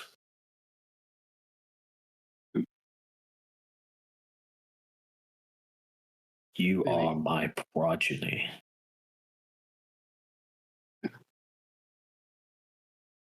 Of late, to be honest, sorry. You are not at risk. Yes, there are side effects for dipping one's hand into the shadow.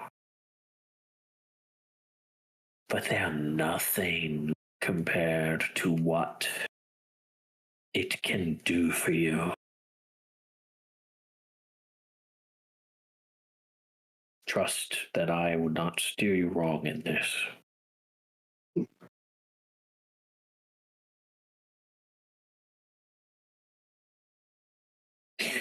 With your sight for what's to come and your expertise on the realm of shadow, is there anything you could reasonably predict about what could become of me by the end of this? Fate is a tricky thing to read. The choice, should we succeed, will ultimately be yours to make. You could choose to remain mortal should you wish. You could ascend to godhood. You could reject this tapestry entirely, or remake this one.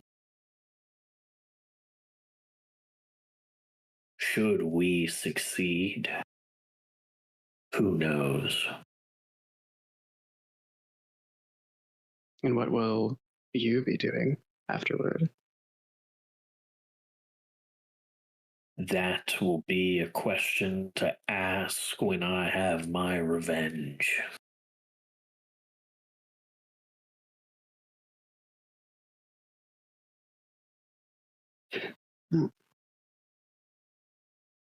For now, that is all that matters.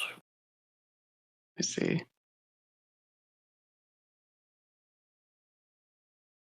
I'll stride over to the window or I'll pace over there and look out.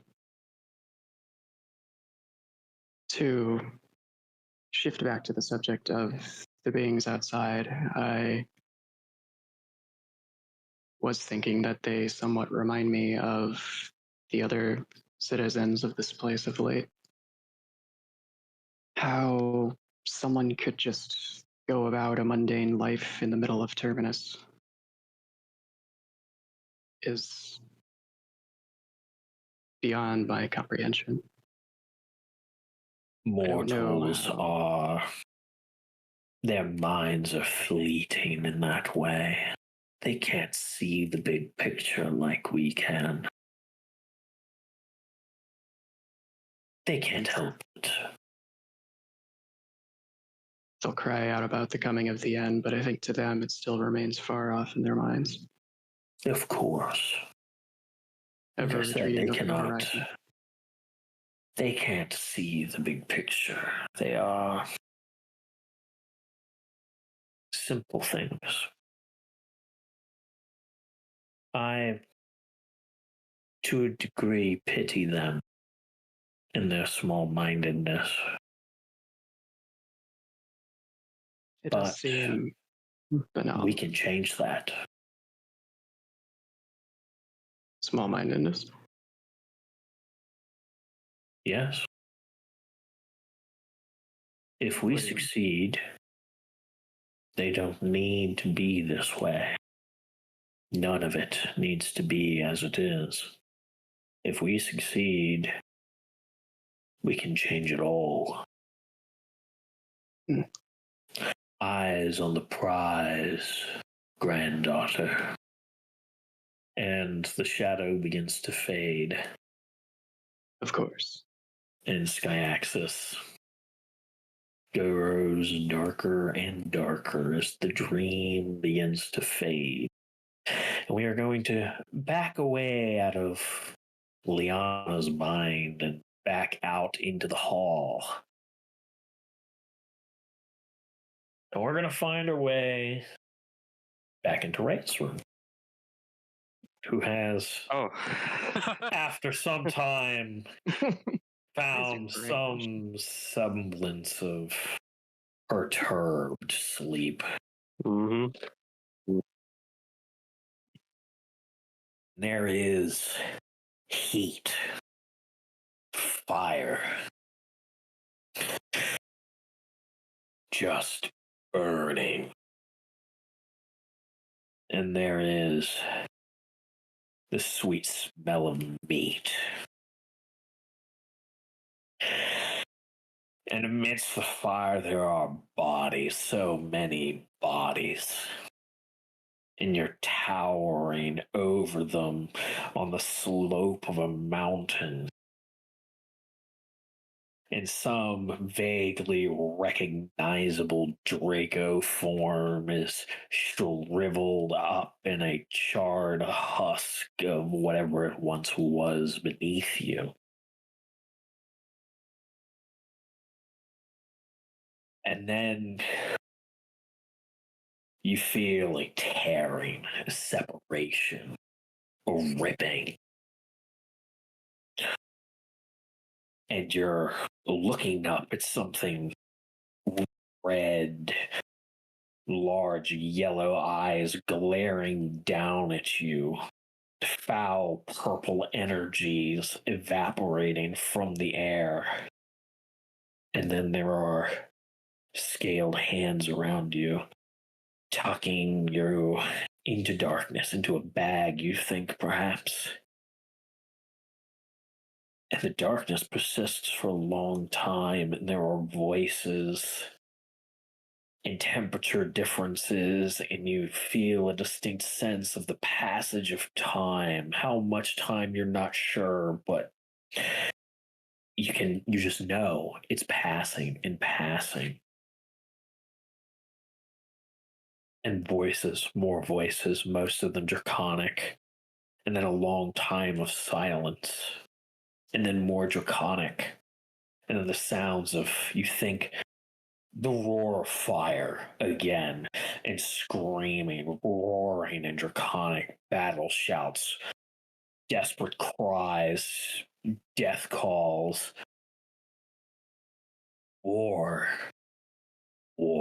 and all that fills your mind is survive, survive, survive. And then there is light upon you.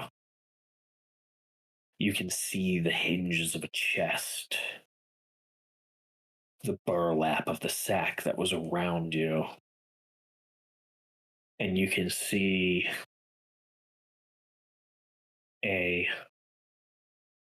black-scaled Dracon looking down at you. Survive. Survive. Survive. And in its hand, you see it was raising a warhammer, ready to swing. Is there something you wanted to add?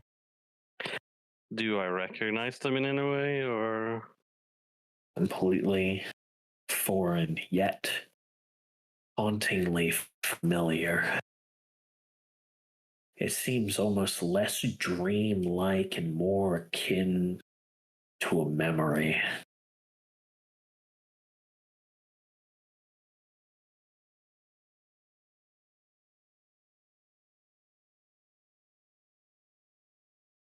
oh, Survive. And the hammer shakes, rattling as you see this Dracon in its jet black glory trembles. And it drops the hammer. And with trembling hands, reaches out and picks up wherever your perspective is coming from. It feels round, glassy almost. And the Dracon clutches it close to his chest. And with a paranoid glance, looks over his eyes and runs through a back entrance, through a cave, running across a bridge overhanging a flow of lava, running still. Red kobolds go fleeing out of his way in terror, assuming he is going to use this thing to smash their skulls in, and they go out of sight as he passes by, running, snarling. One kobold gets brave and stands in his way and is met with a gout of acid that melts through flesh and bone like it's paper. And he jumps over the slagged remains and keeps running out of the mountain into the light of day, wincing and running. Survive, pressing harder and harder until finally exhaustion takes its toll. Days later, and he collapses to the ground, and nature begins to claim him before a kobold comes by. Gray-scaled, alone. It sees the orb, pokes at it with a stick out of fear, and that urge comes in again. Survive. And then a wonder comes over the kobold. It attentively reaches out and picks up the orb and runs, scurries through the underbrush, carrying it as far as it will go. And then an arrow finds it. Some days later, in some unmarked forest, in some backcountry place where the trees are weird. They bloom with purple leaves. And a man picks up this curious gem, enthralled by it. And he hides it away. And time passes. And passes. And passes. Until one day it is brought out of darkness from a basement once more. But this time in haste. Hushed voices in common. They're coming. They're going to take us. They will find it. We have to get rid of it. You know what we have to do. We shouldn't, but we have to. In an argument, muffled, hazy, like a distant memory. Then there's a child. And the perception melts with the orb. And it is looking up at a man and a woman as a crashing sound of a door is heard in the distance, and long shadows cast by a familiar fireplace stretch into the room with the clanking of full plate, and several paladins storm inside as daggers are drawn.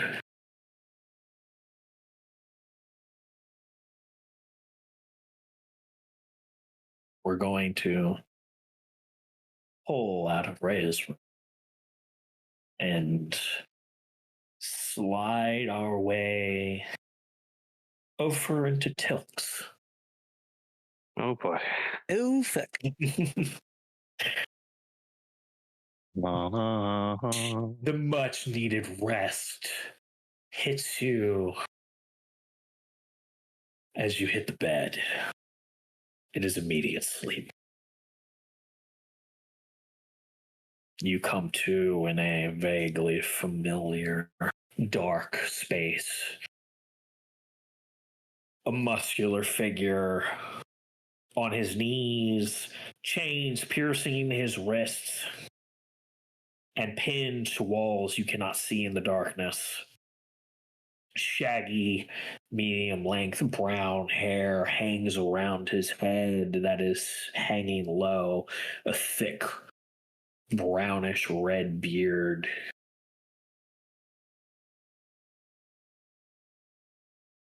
And you are standing there in this dark space with this figure you've seen once before.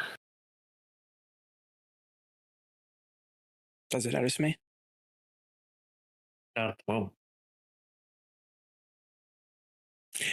Who are you? The head raises, searching the darkness. Have you come to mess with me again, trickster? Show yourself. I will step forward. I am no He trickster. looks, tries to look in the direction of your voice, squints, and then his left eye, what was a regular brown looking eye, goes pitch black, and then it twinkles with specks of silver starlight. And then he finally locks in on you.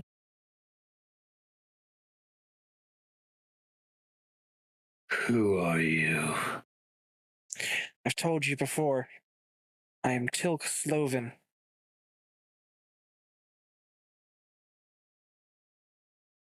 No, that can't be.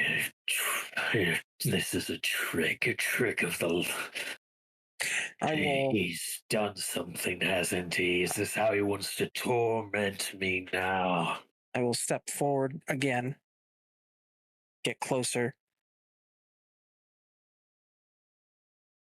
I am no trickster. I do not know who this. I have an idea of who this he is.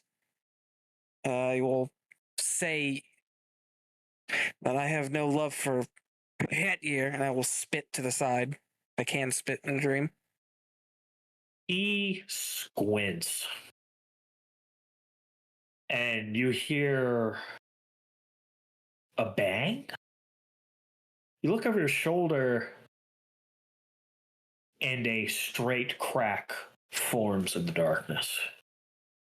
A singular line of orange light.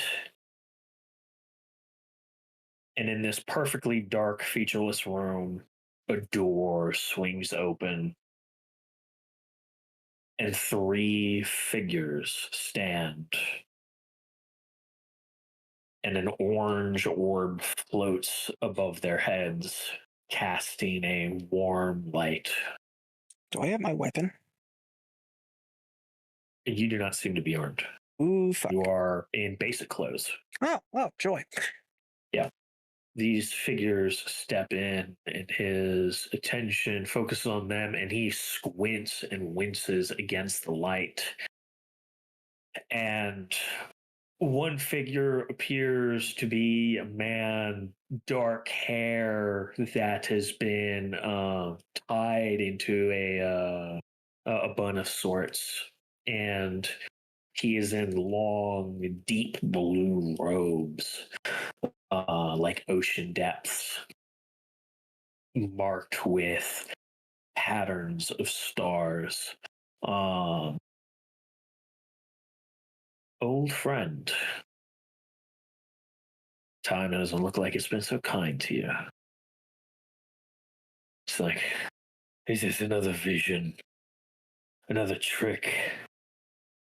I know it's been a long time, but I think you'd recognize your friends. But I'd also ask you the same thing.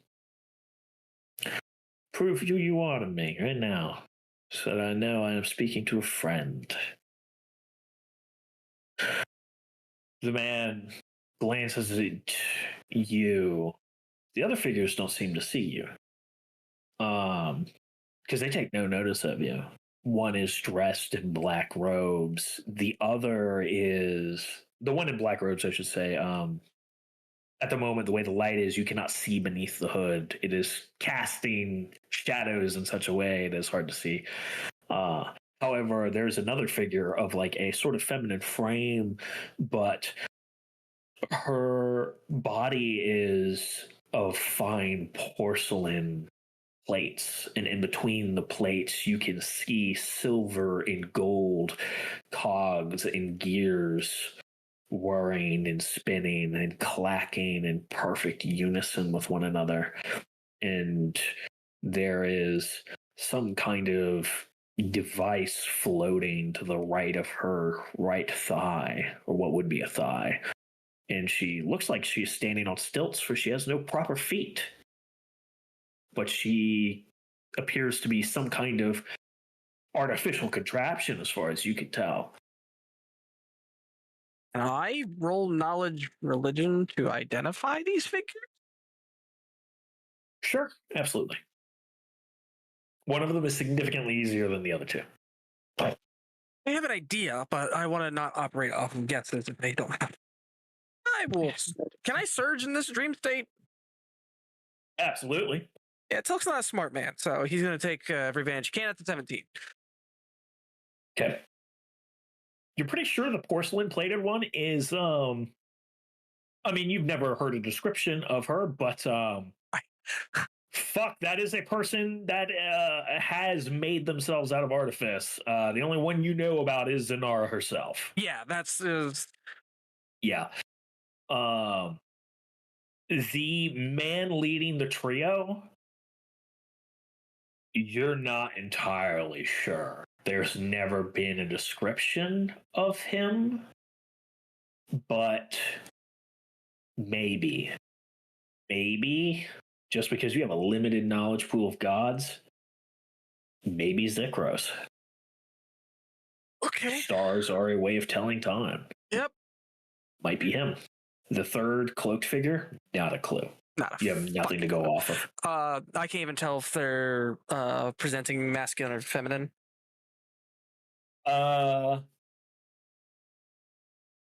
You're not sure. Okay. If you had to guess, potentially feminine or a small framed man. I'll give you that. The big giveaway is the shoulders. They are not broad shoulders at the very least.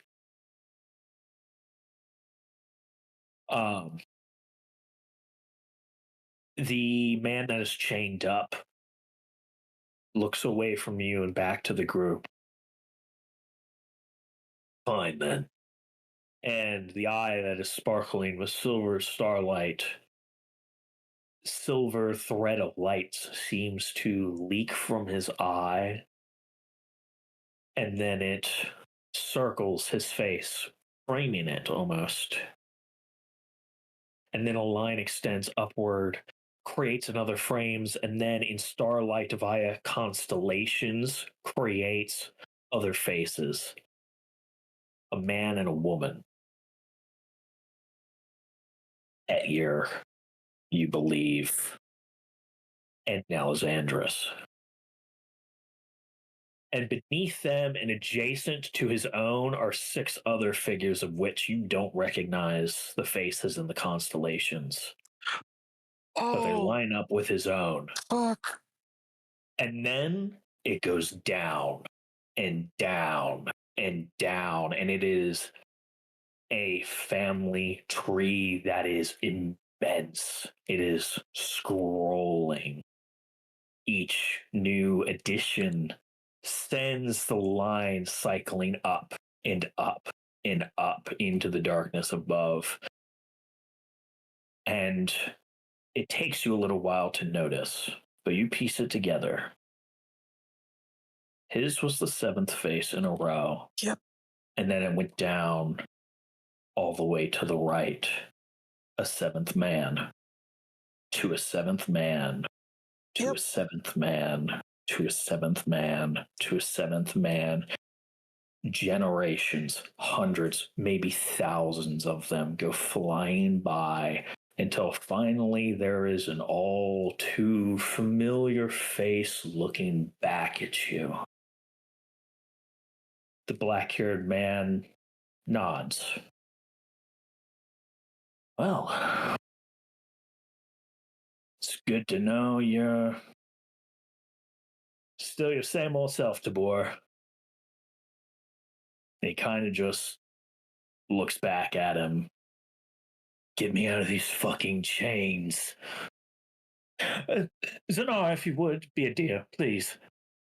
And the porcelain woman pulls the device that is hovering at her thigh, and then a black streak that glows crimson neon blasts through chains in 2 quick shots, and then it's back at her hip, just hovering there, almost like a magnet, suspended, and the chains disintegrate, and he rises.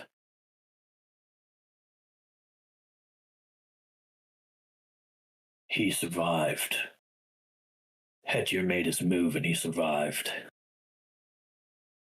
And the black-haired man glances down at you finally. I get that name again in writing, please. Absolutely.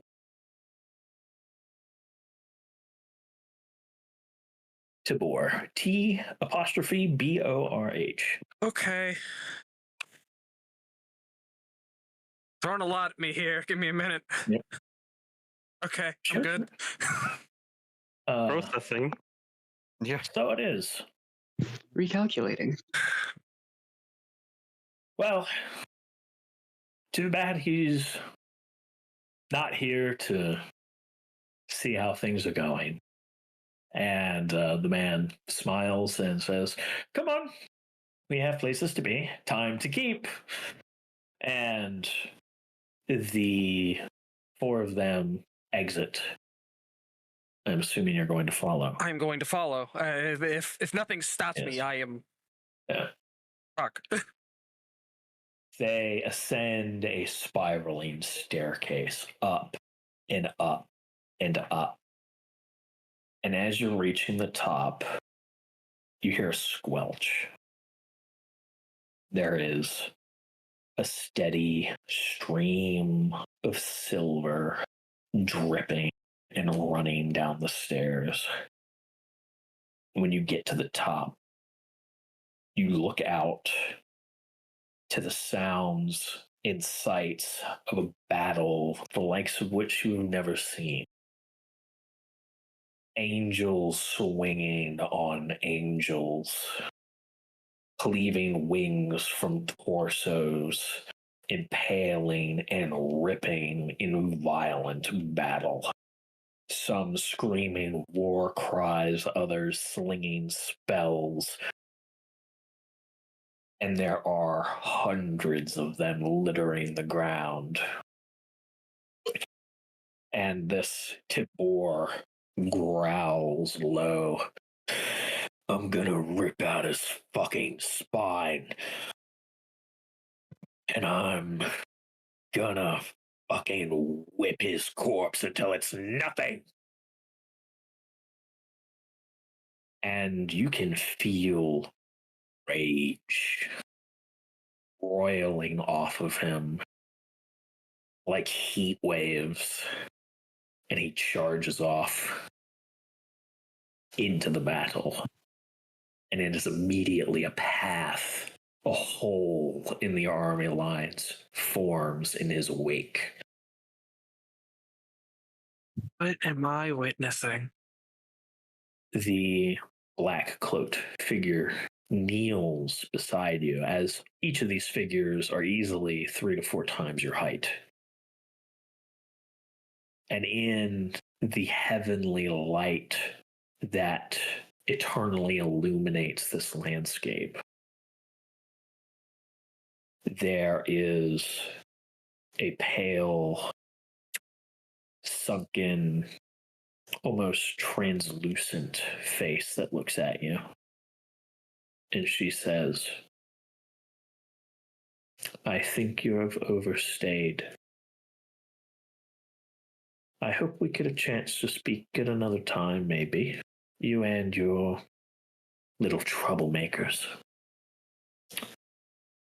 Until then, and she just gently pushes a bony finger against your forehead, and it fades. We zoom out of Tilk's, and we go through the window this time, drifting across the now well asleep Mallory Bay, save for a few individuals here and there, groupings shuffling about the streets, making sure the lanterns are lit. One lingers beneath a shattered lantern beneath an apartment building, curious as to how that happened. And we glide over to where the conjunction would normally be, and we pass through the earth, jumping the veil between realms and enter the cavern where Sveta and Goreth have gone to sleep, and into Sveta's own dreams. Oh boy. It is almost more memory than dream. You're a kid. Young girl. You're outside playing. You'd almost swear you were in Violet Maple again. But no, that's not right. For there are pine trees looming at the edges of town, and the houses, they're not wood and stone brick.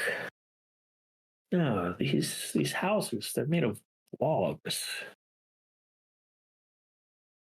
But you're happy and safe, and the air is cool, chilly even. In fact, there's snow coming down. And the ground is covered in snow, and there are other kids having a snowball fight, and you join in the fun. And one of the kids you've been friends with for as long as you can remember, but you can see their face, but in memory, you can't actually see it. It's like a blur in the memory from time past. But you remember having fun with them on that day, teaming up with them, hitting some of the other kids with snowballs. All of them elves.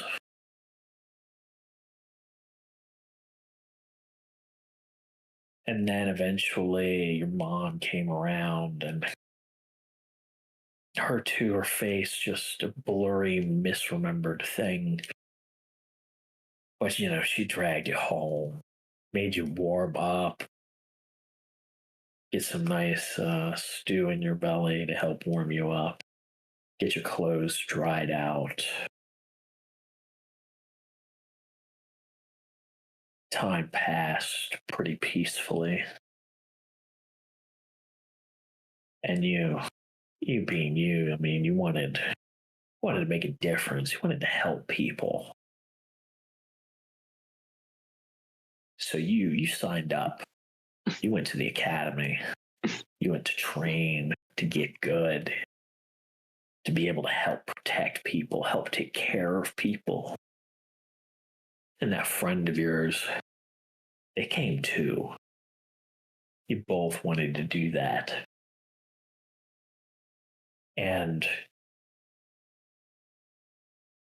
it was some time after you started at the academy, taking classes, you started to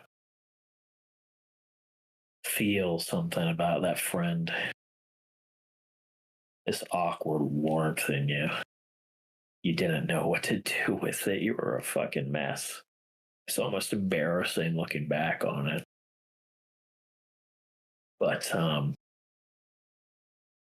even though it was awkward, it was time spent with them was all that really mattered. They were a part of home, and there's that part of you that wanted more.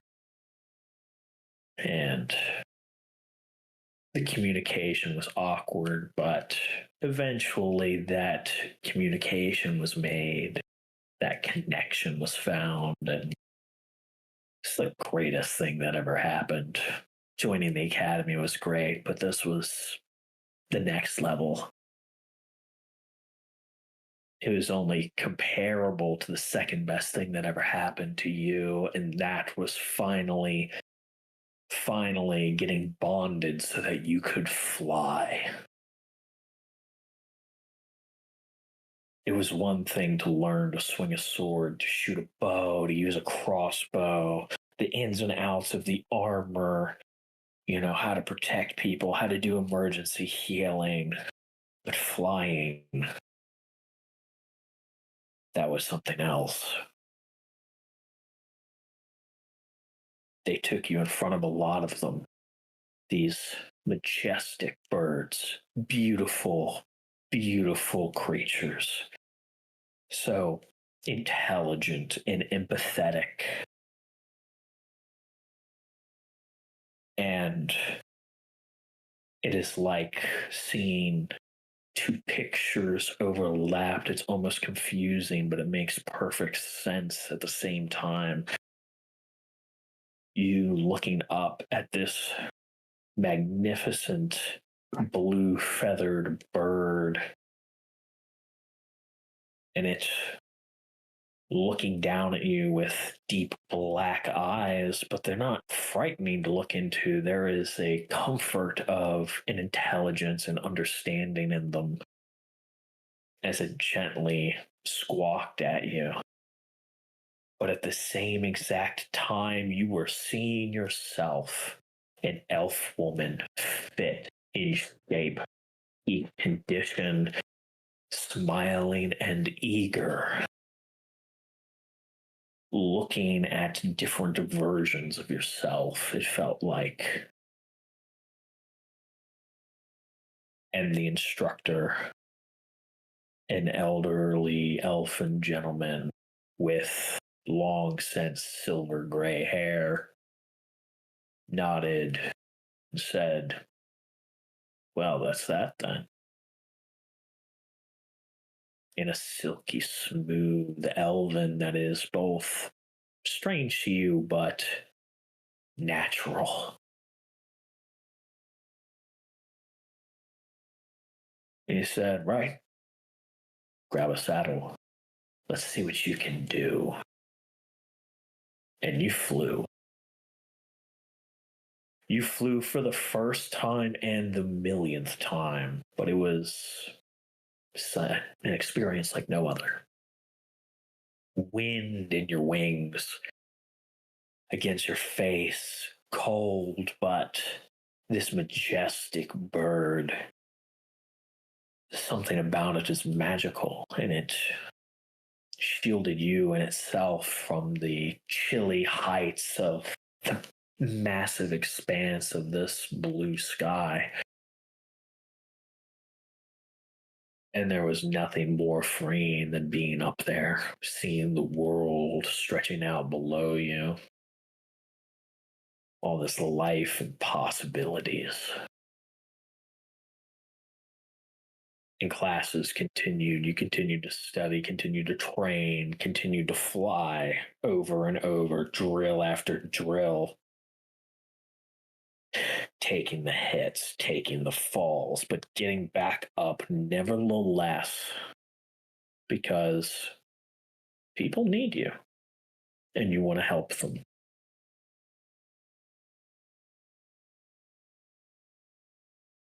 There was nearing graduation for the final exams.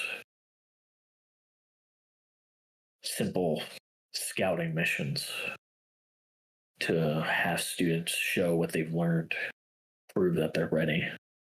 Extremely low risk, very basic, routine, do them all the time.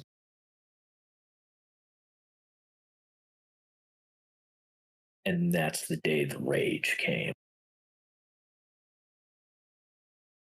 They didn't come back. Their squadron didn't come back. Something went wrong, and not even the instructor came back. Your friends tried to stop you, but they couldn't. All they could do was go with you. If they couldn't stop you, they would back you up. You had to at least know, if not, get revenge. Something. You had to do something. So you mounted up. And it's like two rages burning at once, two hearts in perfect sync, angry and focused. No commands needed to give. The bird responded.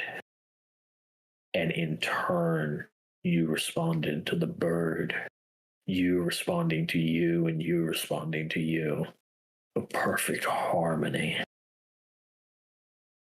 But this time filled with bloodlust, blinding, concentrated and honed, and you went to where you know they had gone for their mission, where the people had disappeared.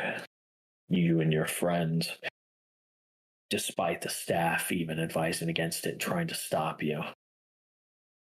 But you took off and you went. And far below you, the greens of home turned into gray shapes, like bones sticking out of the very earth.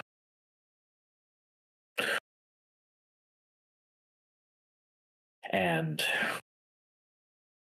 you have to admit, you felt unstoppable. You had some sense of the danger you were going into, but it's one thing to be a warrior. It is another thing to be a warrior on one of the most majestic beasts known to the world. But the stark reality is that not everything is below you when you're that high. And it was one of your friends that was hit first. Some kind of tethered weight whistling through the air, clipping a wing of a majestic green bird. And as it screeched in agony, so too did its rider. and these things descended upon them and took them apart within seconds in front of your eyes. Red ropes, the only things connecting halves for a brief moment. And then another scream as another bird went plummeting, and one of your other friends were carried off. And then the pain found you like a jagged stabbing right in the chest. You could have sworn you were drowning in the middle of the sky, fighting to breathe, but it wasn't you, it was you. Plummeting, drowning in its own fluids, your own fluids. You grabbed your crossbow, tried to fire back, but just raucous clacking of beaks, almost in some kind of twisted mockery of laughter. You plummeted and plummeted. And they struck as you were falling at blinding speed, separating you from your other half. And it grabbed you before you could land, sharp talons, uncaring, digging inches into your flesh. You could feel them grinding against the bones in your arms. And when you thought they were going to put you down, you instead felt gravity take hold for a fraction of a second. And then you could see the bony white protrusion of a pointed, thick branch pierce through your gut. You kicked and screamed, but you could not move, and every motion was agony. And you could feel the other half of you being sawed, cut, stabbed, prodded. You could not see that majestic creature, but you could feel everything. And you felt half of you die. A cold loneliness like you've never experienced, leaving you hollow. And you sat like that for hours. And just when you thought you were going to bleed out, one of these creatures perched on the bit of tree sticking out of you. And its off-white feathers, its big, callous black eyes stared down at you, its beak clicking. Almost maybe some fragment of twisted curiosity. And it kind of danced back and forth on its feet, clutching at some necklace of finger bones. And you got a sensation wash over you as you are kept from death. Enough magic to keep you on the edge, to keep you breathing and warm and alive. Somehow, despite the severity of the impalement. And they kept you like that for days. Until finally, some smaller ones, about half your size, 6 of them came underneath the wings of an adult, and they pecked at you, prodded, picked at the flesh until they worked up the courage to start taking real bites. And then bit by bit, they took you apart. And it finally ended. And in the darkness, a half found a half and made its way back. And I think that is where we're going to end the session for tonight. Boy, emotional trauma for everyone. How delightful. Even agony and pain. Bro. I'd like to say thank you everybody for listening. Yeah. It was a delight. I imagine that it was as delightful for you to hear us suffer. At least I thought it was.